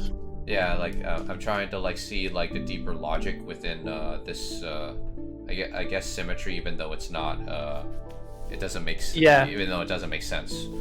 Yeah, but you have to be very naive about logic, you know.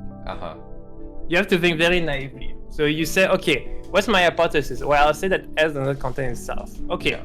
What's the condition to be inside of S? And basically you have two conditions. One is A has to be a set. Okay, that's given. Yeah. And the other is that it does not contain itself. Okay, so therefore S has to be inside of S. Do you know what I mean?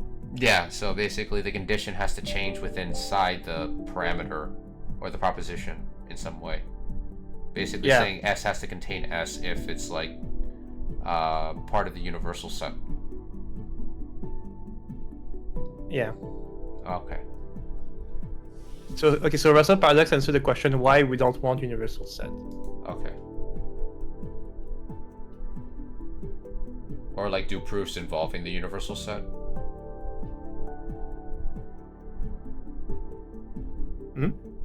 Like it kind of prevents you from doing proofs involving the universal set. Yeah. So it's it's like the universal set, you don't touch it. It's like if you see a proof that has the universal set in it, don't touch it, right? Yeah. Okay. Yeah. Okay, I see. There is a way actually to go around Russell paradox, but they're kind of technical. Oh, okay. Yeah, for example, one way is to define a notion of small set. Oh. But basically what you will get is you get a set of all small sets. But there is sets which are not small. Basically, you can get around this paradox using that. But it's a bit too technical and we don't really need that. Okay. So what's next after this? So after that we have axiom of replacement, which is basically a thing that I think this thing is kind of straightforward. Yeah, I think it's axiom number 6. Yeah. Because you said there are 9 of them, right? Yeah. But I might want to go a little bit faster. So maybe I can just tell a little bit about the axiom of infinity and axiom of power set. After that, the axiom of choice, because they're like kind of the three important ones. Okay. I mean, at the end of the day, just to give you like an idea of how math is built on. Yeah. Like, I mean, I don't want to do all the details because it will take probably like a month or two on itself. So yeah. So I'll just write down, read more on the Peano. Yeah. What is it? Peano arithmetic axioms. Well, this is actually Zermelo Fraenkel. Piano is another is for arithmetic. Oh, okay. But as we will see, I mean, with the last axiom, it will be one of the exercises you will have to do for this week. So what are these axioms called?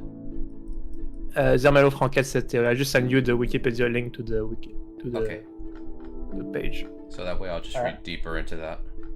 Yeah, actually, I will give you one guided exercise this week that will be on proving that piano axiom are contained inside of Zermelo Fraenkel. Okay. So basically, what you're gonna see is that piano arithmetic can be formulated inside of Zermelo Fraenkel. Okay. Oh, by the way, I don't know if I stressed that enough, but in mathematics, I mean, usually people works in the Zermelo Fraenkel theory. Yeah. The axioms are given, right? You cannot prove the axiom; they're just like take as base proof, right? Yeah, they're just rules. Yeah, they're like kind of the Lego building block of mathematics. Yeah, if you don't have it, you basically don't have the game, basically. Yeah. Gotcha. And for example, in the 19th century, people were working in piano arithmetic, and there was like kind of their Lego, right? That was kind of their base thing, right? Yeah. But the thing is that Zermelo Fraenkel is kind of a more general theory. The only assumed statement in Zermelo Fraenkel are the principle of logic and also those axioms that I'm presenting you today. Yeah. So basically, when you're gonna show that the piano axiom encoded in Zermelo Fraenkel, you will have to show there exists a construction that verifies the piano axiom. So in some sense, you'll have to prove the piano axiom inside of Zermelo Fraenkel. Okay. So I mean, that's kind of just a logical thing, but an axiom can be like something that you can prove. It just depends on what you take as a given. So like what you're saying is that usually with axioms they're taken as rules, but there are times when you can actually prove the axioms. Yeah. Like for example, one way you will see, for example, in mathematics is sometimes we will state like some construction exists which has such properties. Okay. So we're gonna state some axiom. For example, in piano arithmetic, we're gonna state, well, the natural number exists. There is like a successor function, and exists. Usual stuff for natural number, you know. So can you technically like? But that's like kind of axiomatic theory. But in Zermelo Fraenkel theory, which is like a more deeper theory, you can deduce those. You can deduce that there exists the natural number, and the natural number has to satisfy this and this. Without a proof behind it. Now with a proof, like it's something you can. Yeah. Okay. So basically, what you're gonna do is you're gonna build a natural number from scratch. And then you will have to check that the construction you indeed build verify the piano axiom. So you have to check that, for example, all natural number has a successor. There is no successor to 0 and stuff like that. Okay, so are there different categories of axioms where there are axioms that are just purely base rules, such as like say in arithmetic for addition we have the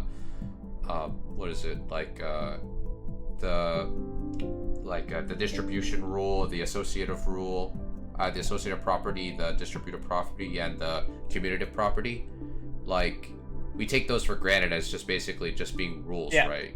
We don't really need proofs behind those, right? Yeah, but I mean, you could take them as granted, right? Yeah.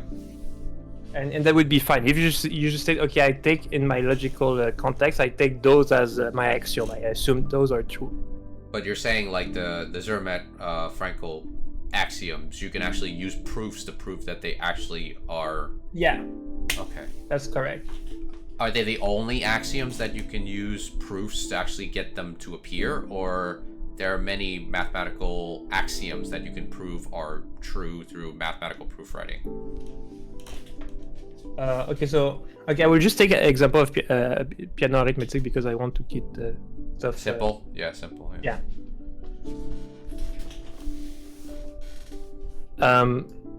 So basically, you mentioned, for example, addition, right? Yeah. So what you will do in Zermelo Fraenkel is you will build the natural number from scratch. And then you will, using some construction, you will define what it means to add two natural number. But it was not. It will be a proposition, so it means it will be something you have to prove. Yeah. That for example, the addition is commutative. So from the point of view of Zermelo Fraenkel, the commutativity of addition is not an axiom. It's something that you deduce from the axiom. Okay. Of the Zermelo Fraenkel set theory. But if you work, for example, in arithmetic and you take as axiom that addition is commutative, then you cannot prove it because it's an axiom. Oh, okay.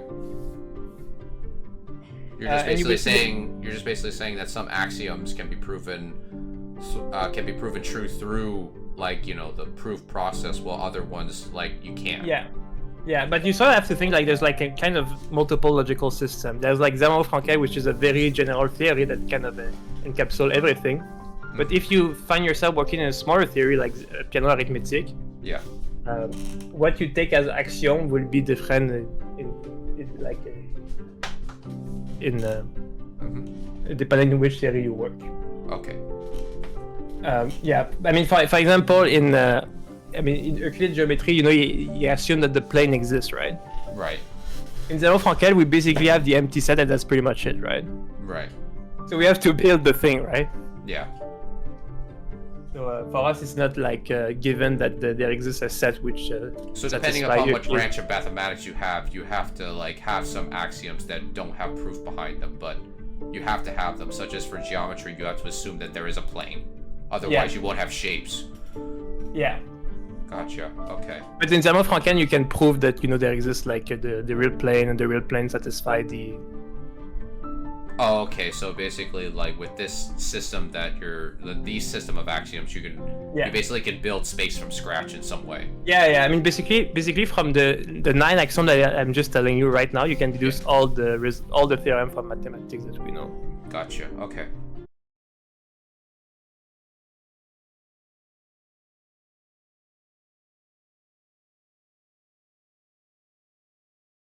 I don't have like fiber, so yeah. Oh, I haven't heard. Sorry, it got in the middle of a sentence. Okay. All right. Okay, so axiom of infinity tell you that. So first of all, we have this construction, which take a set and just create a new set with the singleton and the previous set. Okay. You can sort of think it as a successor. And it looks kind of weird, but maybe we can look at the example on the right. So basically, right now, we just know there is like one set, there just exists the empty set, right? We know that we can mash, we can build set using, what is it, axiom of pairing or something like that? To build bigger sets. Okay. And basically what you have to think of this is the S is like the successor, right? Right. So if we start, for example, with the empty set, we get the sequence on the right. So first of all, we have the empty set. After that, we get the set that contains the empty set. After that, we get the set that contains the empty set, and also the set that contains the empty. Wait, actually, I think I got it wrong. Well, it's kind of hard to tell. No, it's fine. It's just basically sets containing the empty set over and over again. Yeah, with just more parentheses. Yeah. And if you want, you can just put like some. I mean, for now, it will be just some names, so there's no meaning. But you can say, okay, 0 will be the empty set. The set that contains the empty set is 1, and so on. Okay, so this is This was basically what I was telling you. Yeah, I remember reading this in I think I've seen this in Roger Penrose's book, The Road to Reality, in addition to seeing it in the Book of Proof by Richard Hammack. So what does the axiom of infinity say? It says there exists a set X that contains the empty set. So in other words, if we want the thing that is written on the right, we could say that 0 is contained inside of X. Yeah. And the other part, which is like the inductive part, it said that for all elements of Y, for all Y inside of X, the successor of Y is also inside of X. Oh, okay. So successor in this case is just basically the next number after, say, Y or X, right? Yeah. Okay. So basically, So basically, you have this construction, but it go on forever. Like a kind of an inductive thing. And that's it. So basically, I mean, this is X. If we want, we can just use what we used to as notation. We can just say, if we want to summarize this axiom, we just say the set of natural number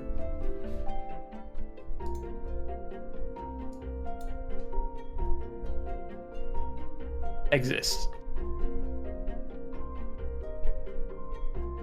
Okay.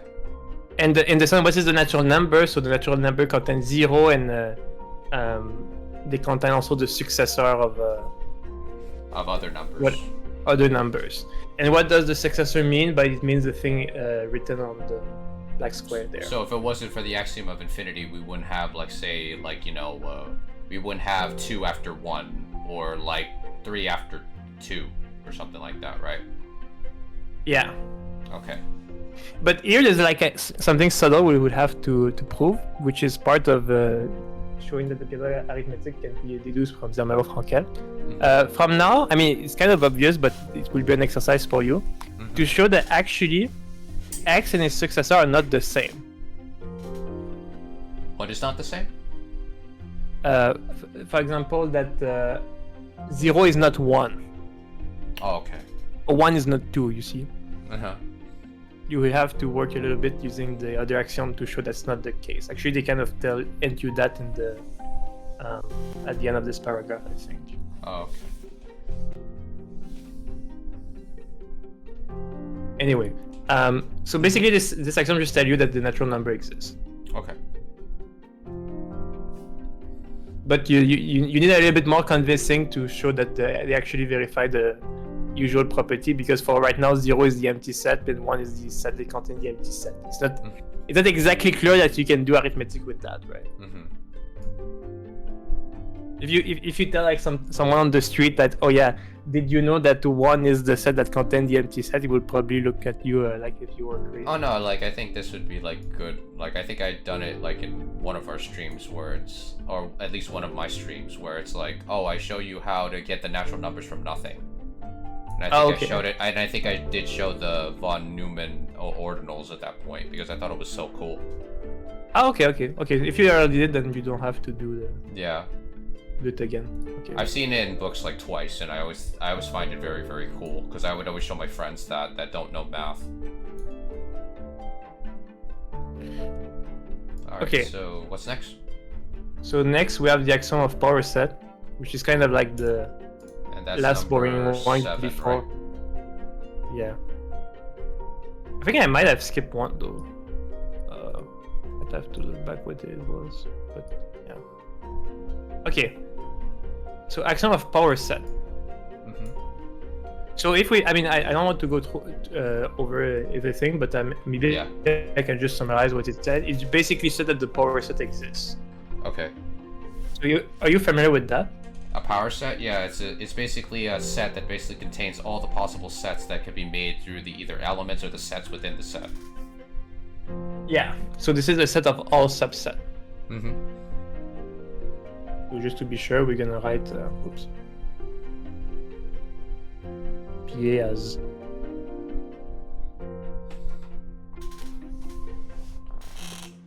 You okay if I write a subset like that, right? Yeah. All right. Okay. And now the final boss, if you want. Mm-hmm. I mean, the controversial one, if you want. The axiom of choice. Okay.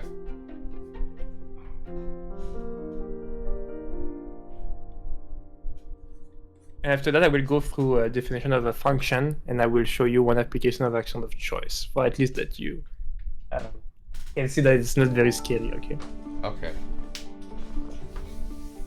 So basically what the axiom of choice says, it says like, let A be a set. I mean, basically every axiom starts like that. Okay, let A and you have to think... Huh? Let A be a set. I was just repeating what you were saying.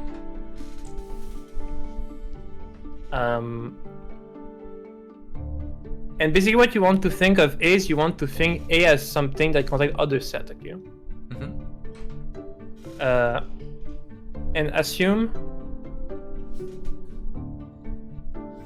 I mean, as usual in Zermelo Fraenkel, everything is a set, so it makes sense to ask that. Okay. Assume that for all y inside of A, Mm-hmm. y is not empty. Okay. Okay. All right. Okay, then here I will probably have to introduce a bit of function, but for now I will just use your intuition to avoid that. Okay.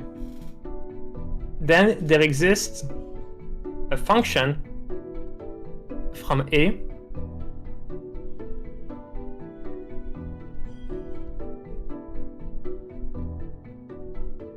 to the union of elements of A. Okay. Such that I don't know, f of A is contained inside of A. Okay.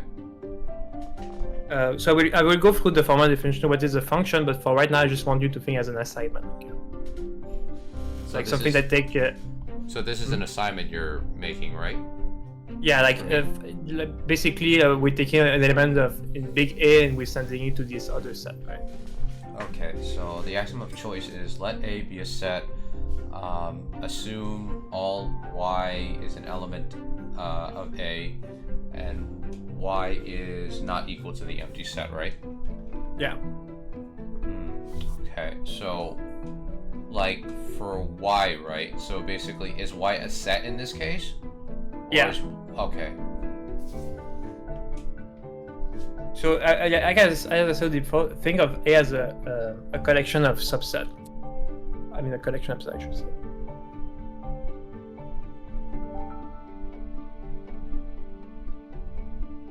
And I will show you one example, okay? But it's not a power set, right? No. A? Okay. So I will give you an example. This is called sometimes finite choice. Mm-hmm. But this one is not very controversial. So let's take A to be, I don't know.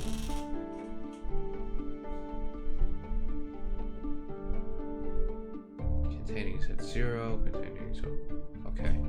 Something like that. I mean, I just made up something, okay? Yeah. So it said that exists at least one function that goes from A to the union of those guys. So what would be the union of those guys? So in our case, what would be the union? Would be 0, 1, and 2. Exactly. Okay. And what the axiom of choice says is that there exists a f that goes from A to this set, which verify that f of A is contained inside of A. That looks weird. In the case of finite set like that, I can actually give you. Do we have to worry about things like injective, surjective, or bijective? No. No. Okay. So maybe I can give you an example of it. So usually a function like that is called a choice function. Oh, okay. And I will give you an example. I mean, at the end of the day, you'll see that the axiom of choice is kind of boring. Mm-hmm. So what's my element of that? So I have 0, 1, 2. Okay. So let me be just put them up.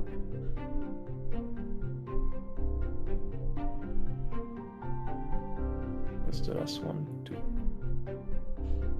Okay. So let me define a f that verify this thing. So what I know is that for the set A, its element has to be inside of A, right? So here here my set little a is just the set that contains 0, right? Yeah. So the only possible element that I can assign to this set is 0, right? So you agree with me that this is inside of. Yeah. So it verified the condition with so for this element it verified this condition, right? What about the second one? Can you give me an example of a value that would work?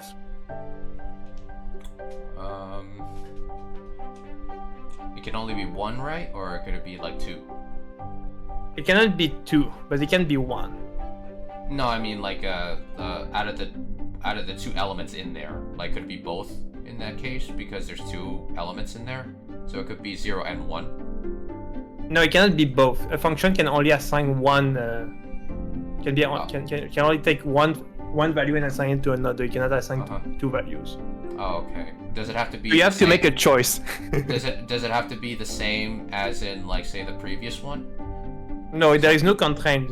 The only constraint is he has to verify this. Oh, okay. So I would say 0 in this case. Yeah. I mean 0 work. 1 also would have worked, but you made a choice, right? Right. And for the last one? The last one, well, let's see. Since it's 2, it has to be 2 at that point, right? Yeah, there's only 2 that works here.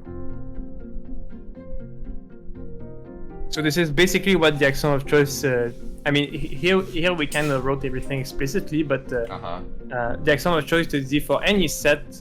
I mean, you can do that. So basically, like any set that's contained within the set that you're working with, as long as it fits the parameters within like f of A is an element of A, that basically means that's what you've done. The only reason why it's called the axiom of choice is because you have to choose one of the elements that are contained within. Oh, okay. Yeah, and as you point out here in the second case, you were kind of how can I say that? You were kind of annoyed, right? Because there was like not a very canonical way of doing it, right? Right. Like, why would you choose 0 instead of 1? So in general, choice functions are not unique. Oh, okay. And I'm guessing next time we'll probably cover what uniqueness is, because I think I started reading a little bit on that, like this morning. Well, it basically just means we can find another function that will verify this hypothesis, but it does not have the same value. For example, for this guy, we could have swap the 0 for a 1, and it will still have verified the hypothesis. Oh, okay. So when it says uniqueness, it basically means like any element in there, like if it is unique, it would give like, I think like a, I guess a certain like parameter, or like I guess a different type of result. Is that what it means by uniqueness? So basically what I say is that maybe there is multiple functions that verify the statement on the top. There might exist multiple choice function. Oh, okay. All right. So we went through the painful. I'm going through the list of Zermelo Fraenkel axiom for once. So I think we should be proud of ourselves. Yeah, I think that will be fine for today. So what assignments would you like to assign me, and chat if you want to do these assignments as well? I will type them in the Discord for you if you want. So I mean, I will write you some handwritten notes about the exercise I want you to cover. But what I was thinking, so you told me you already checked that you can build the natural number from scratch, right? Yeah, with the empty set, yes. Yeah. Okay, so I will not make you recheck that because it's kind of an annoying thing, but you have to do it once at least in your life. But I usually like showing people that. It's like if I were to tell Yeah. people like what math is, I basically show them that, and they're like, "Oh, okay." So you show numbers out of nothing, and it's like, yeah, pretty much. So basically, what I will assign you is, I mean, maybe some of them will be a bit too hard, but we'll see. I mean, if you have trouble with, I mean, if you find some of them are way too hard, we can just do it like together. Yeah, we can review it tomorrow. Yeah. See how it goes. What I was thinking, oh yeah, I basically want to do construction. Okay. So we're gonna build, for example, what it's mean. What is the Cartesian product of two sets? What is a function? What is ordering? Stuff like that. Okay. So maybe you can. So that's an interesting thing to think about. How would you define order pair, right? Uh-huh. I mean, it has to be something that you can build from just like basically taking a set and union and stuff like that. Yeah, because I think I read about like I think it is called the Cartesian product, where it's like you take two sets, you like I know it's not multiply, but it's like a cross, and then you basically say like A cross B, and you're basically taking the set A and basically like kind of like conjoining the elements of set B with it, but not adding them together as one set. You're basically putting them as a pair of elements together. Yeah. Actually, I would like to do one exercise before we go because I think it might be helpful. Yeah, sure. I will skip some details, but those details will basically leave you as exercise. Yeah, we'll do it as an exercise, like off stream. Yeah. I will give you like a bit more information, but yeah. Okay. So basically, I will take for granted that we know what the function is. Okay. Okay. And a function is called into. N2? Yeah. Into, I mean, there's like many words, one-to-one, injective. Oh, into. Oh, okay. If for all A1 and A2 inside of, I mean, there's multiple ways you can formalize that. But basically, what you want is that if you have f of A1 is equal to f of A2. So the function agree on two values. Then you have to conclude that A1 has to be equal to A2.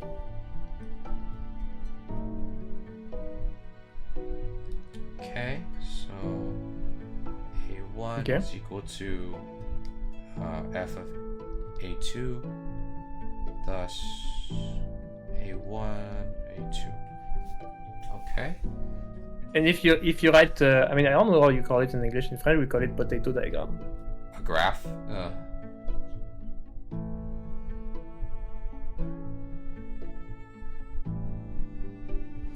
So basically, what it means to be into is just mean that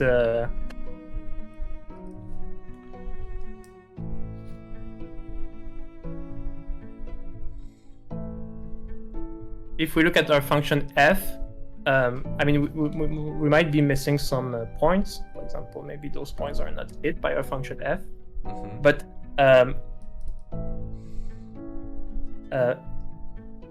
every point which is an image of f has only one. I don't know the English word for that. We call it like a predecessor in French, but I don't know what's the English. So I'm guessing the left side is like inputs and the right side is outputs. Yeah. So all output got assigned by at most one thing from A. Okay. So example, something that is not injective would be something like I don't know, maybe we have like 3 points and here we have like something like that. Mm-hmm. And you're like, I don't know, this guy and this guy is mapped to the same thing. Oh, so basically like with this is like this is 1-to-1, right? So the first one, this guy is 1-to-1, but the second guy is not. Okay. But you're right, it's called. So what Yeah. what is the second one?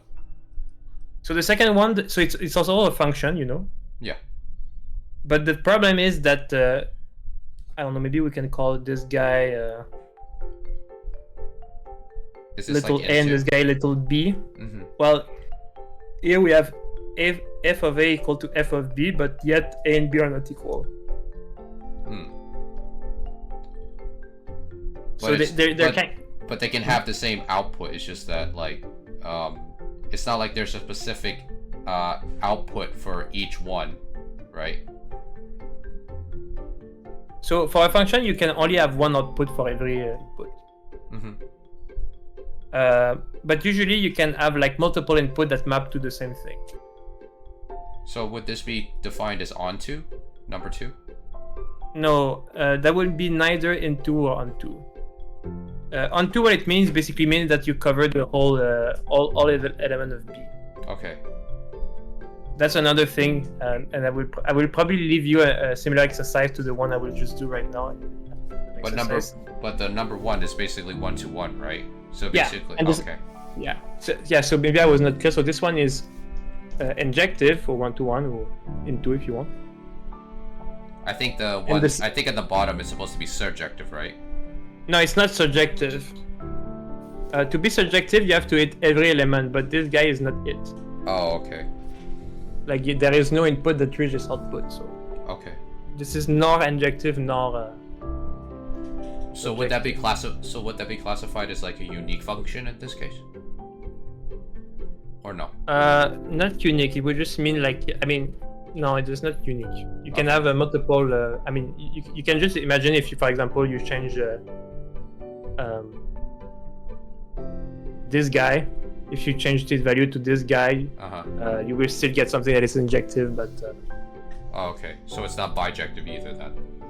No. Oh, but okay. You mean bijective? So bijective is injective plus surjective. Yeah, but the number 2 is not bijective, right? It's just. No, it's just a mess. Okay. Okay. So what I will show is that f is injective. I will show, actually that's a if and only if, but I will just show one part. Then there exists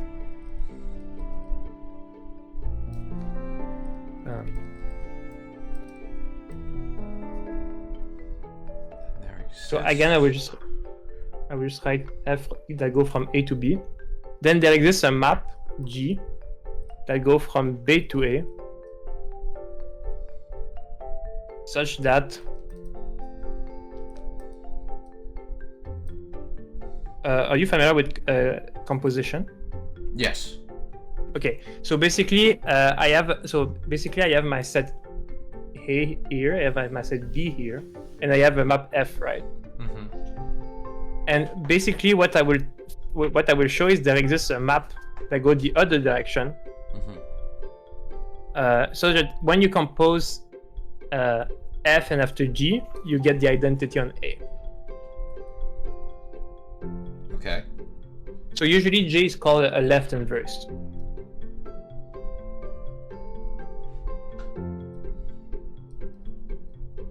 What is that supposed to say? Like the composition of G onto F?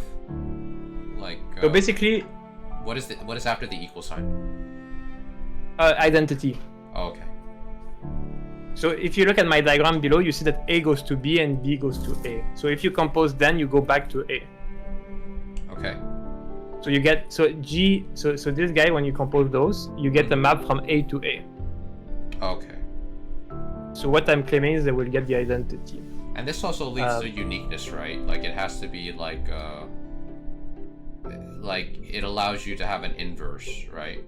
That's part of it, right?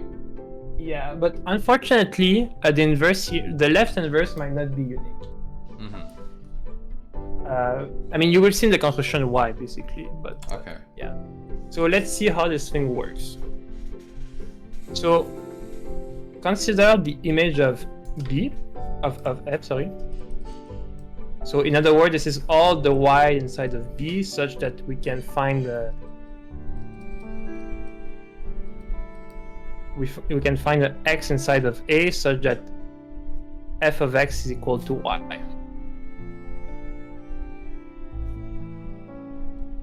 If we look at the diagram above, Mm-hmm. in the potato diagram, these guys will be inside of the image. And usually the image is basically the outputs within the function, right? Yeah. So all elements of B which are mapped from some input. Yeah. Because I remember our conversation we had with image and codomain, because I remember I was confused about those two things. Yeah.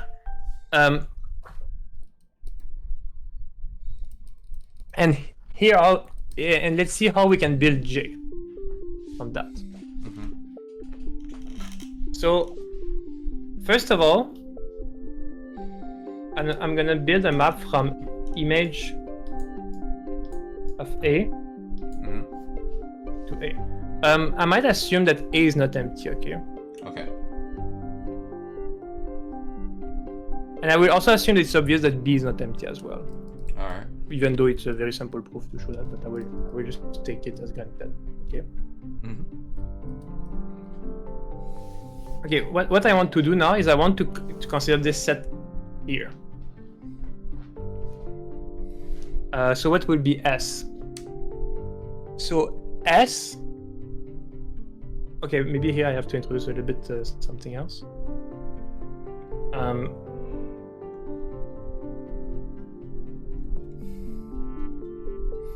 Well, I guess that's something I have to write in the exercise. Have you ever seen this notation before? Yeah, I have. Okay, so this thing is kind of an inverse, but F might not be invertible, so this guy is a set. And what it means is that it's all the X inside of A that got mapped to Y. Okay. Okay, so sometimes this guy is called the fiber, but Okay. we will not worry too much about it. For example, in the case of in the case here, do you see where I'm drawing? Maybe I don't know. We can maybe call this element 1. The pre-image of we sometimes call it pre-image also. Would be the set would be the set A and B. Okay. Because A and B are mapped to this guy. Okay. So this is pretty much it. And now what I want to do is I want to consider S to be the set of all oops, sorry. I want S to be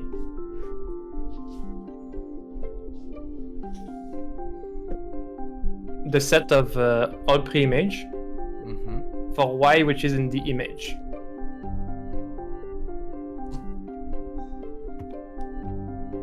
Okay. Okay. Okay. And now the reason why I introduced the image of F is because if I take, for example, Y, which is not inside of the image, this guy on the left will be empty. So wait, if Y is not part of the image, it's empty? Is that what you're saying? Yeah. Yeah. Okay. Because if the guy on the left is not empty, it means that there is at least one element which get mapped to Y. Because if it's not part of the image, it's not part of the function. Hence, that's why it's empty, because it's not part of it, right? Yeah. Basically, Okay. why? Basically, it's not part of the image. That's the Okay. problem. Gotcha. Okay. So S is a collection of not empty set. Do you see where I'm coming now? Yeah. So now we're gonna apply the axiom of choice. Okay. So the axiom of choice said there is a map from S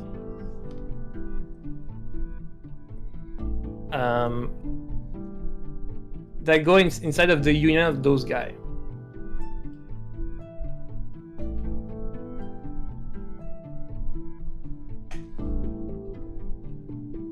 Okay.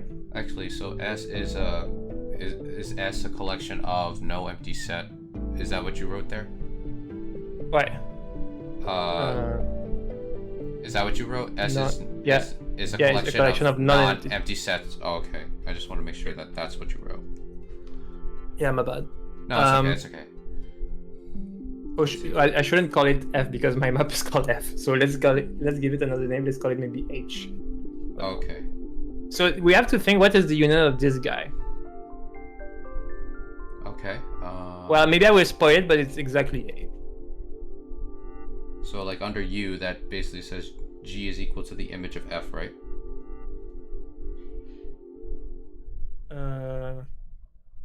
Like the under what? the big U?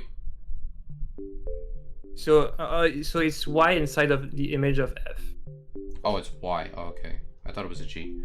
Yeah, and I'm sorry, I'm a little bit sloppy. No, it's okay. Thing here. Okay. Yeah, so it's basically a thing you can check. I mean, I haven't introduced functions, so maybe it's not obvious, but yeah. Basically, if you look at all the input that got mapped to the output, obviously you just get the A itself. Okay.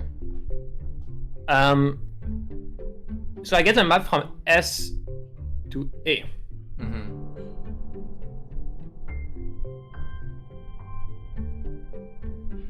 All right.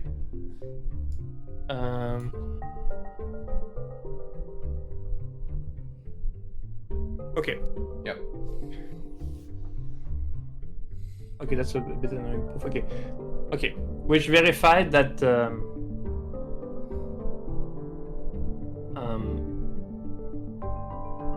maybe let's call it A. HA of A is inside of. Okay, I shouldn't call it A. Okay. Let's maybe call it little s inside of S. And what I want to consider. So there is a map from image of F that go to S. Okay. Which is simply given by you take a Y and you associate the pre-image of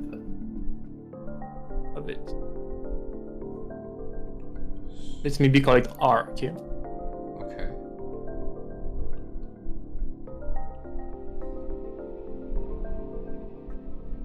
Well, I mean, okay, forget about that. I will just write the G. I'm taking too much steps. It's more confusing. Okay. So let's just define the advertise function I was telling you about. So we have a map that goes from B to A.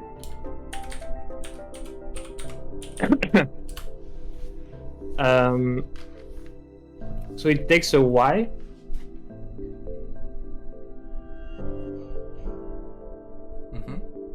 Okay. So I assume that A is not empty. Okay. Okay. So I know there is at least one element. Okay. Okay. So I will just take a random element. I will just take I will just call it x0, but I just know it's inside of A. Okay.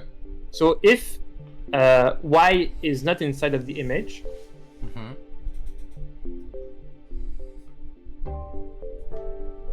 I will assign it.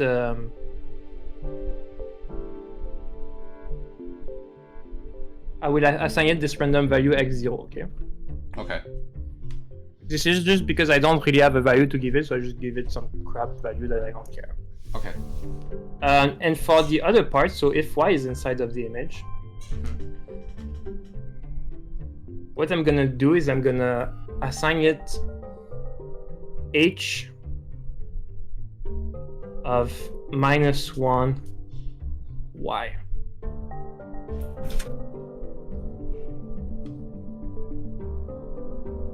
Okay. Okay. And now what I claim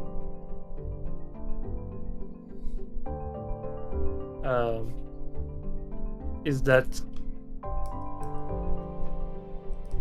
G after F is equal to the identity on A.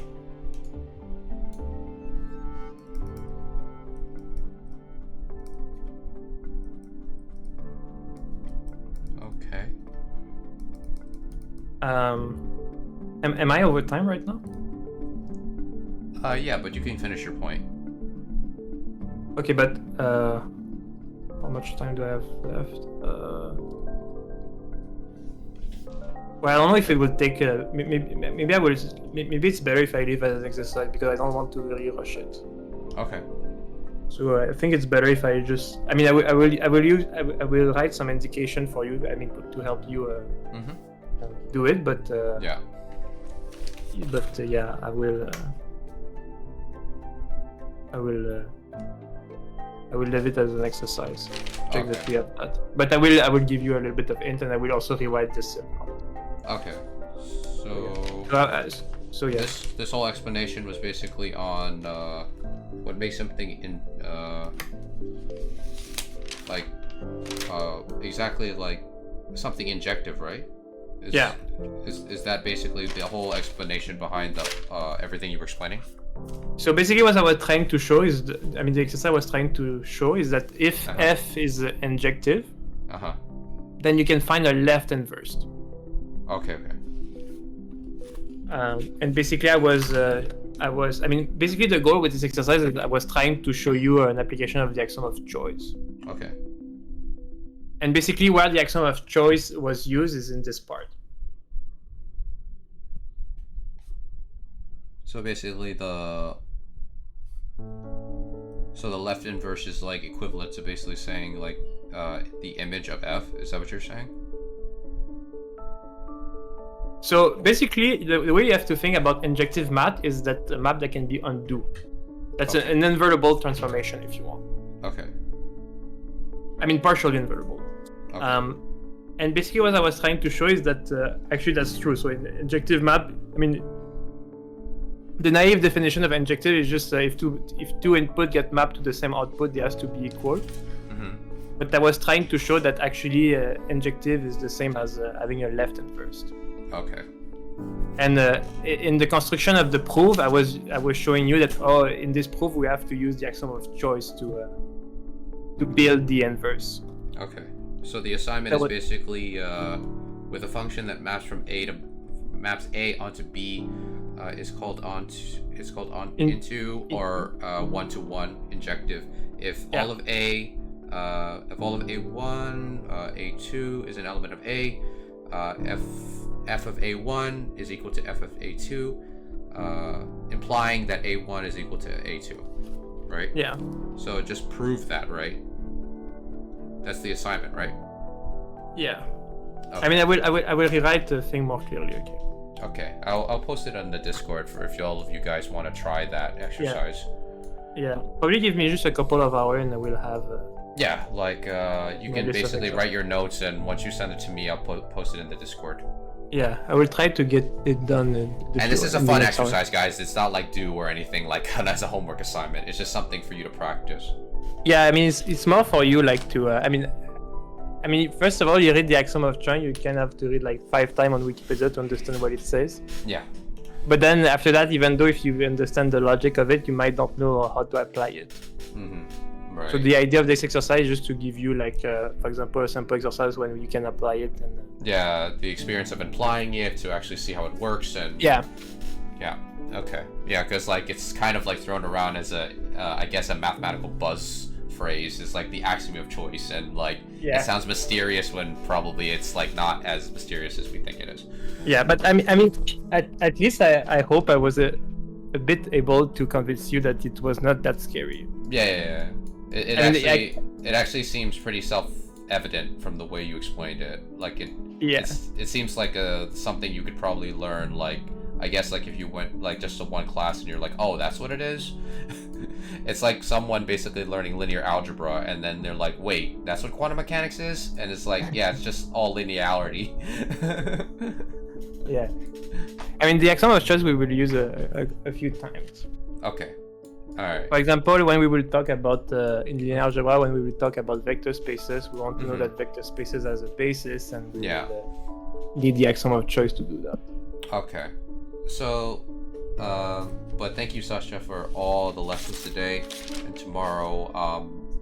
Do you want to actually let us know what you want to plan to cover for tomorrow's lecture? So I will send you the exercise. I mean, I don't know if you have enough time to do them. That's the problem. I think we'll probably just do the assignments over the week. I think. Okay. I think like we'll just basically have the assignments assigned. Like if you want to assign an assignment a certain day, you can assign it, and then probably like all the way up to like we'll have until like from the day it's assigned to like Friday, Saturday, Sunday, and probably like Monday we can probably like go over any questions that we have on them. Okay, so okay. If we go that way, then tomorrow we'll do function then. Okay, so just functions.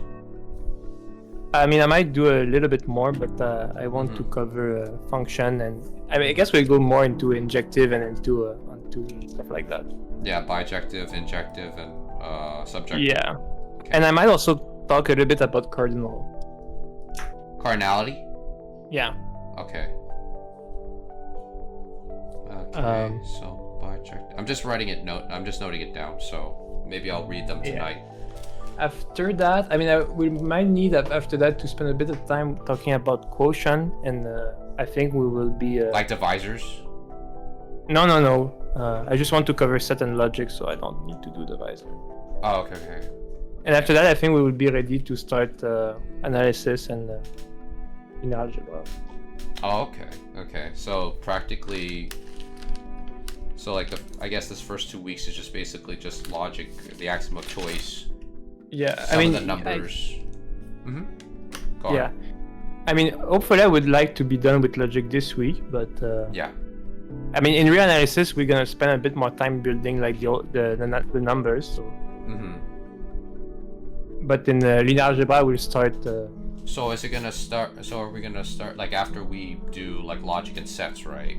Yeah. After that, it will be like real analysis and then linear algebra. Yeah. Okay. So I was thinking maybe we could do like 1 way linear algebra and 1 week real analysis. Okay. Yeah, we could do that. Like whatever you feel comfortable or what goes congruent to the next one. I think that should be fine. Yeah. But yeah, I mean, the thing with linear algebra is we're gonna have some technical debt to address. Okay. For example, in linear algebra, we'll say, well, here's a real vector space, but we will not have, for example, cover yet the construction of the real number. But we will have some technical debt, but they will be fixed later. Okay. So Sascha, do you have anything to say to chat before we end today's lecture?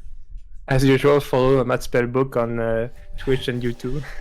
Thanks. And also, guys, like with these lectures, hopefully my internet gets better, because usually it's when the seasons change, like whenever it goes to spring to summer, or when it comes to summer to fall. That's when my internet gets a little bit fluxy. So, like, I apologize for the cutouts that we've had like the past couple of days, but I will post this on YouTube.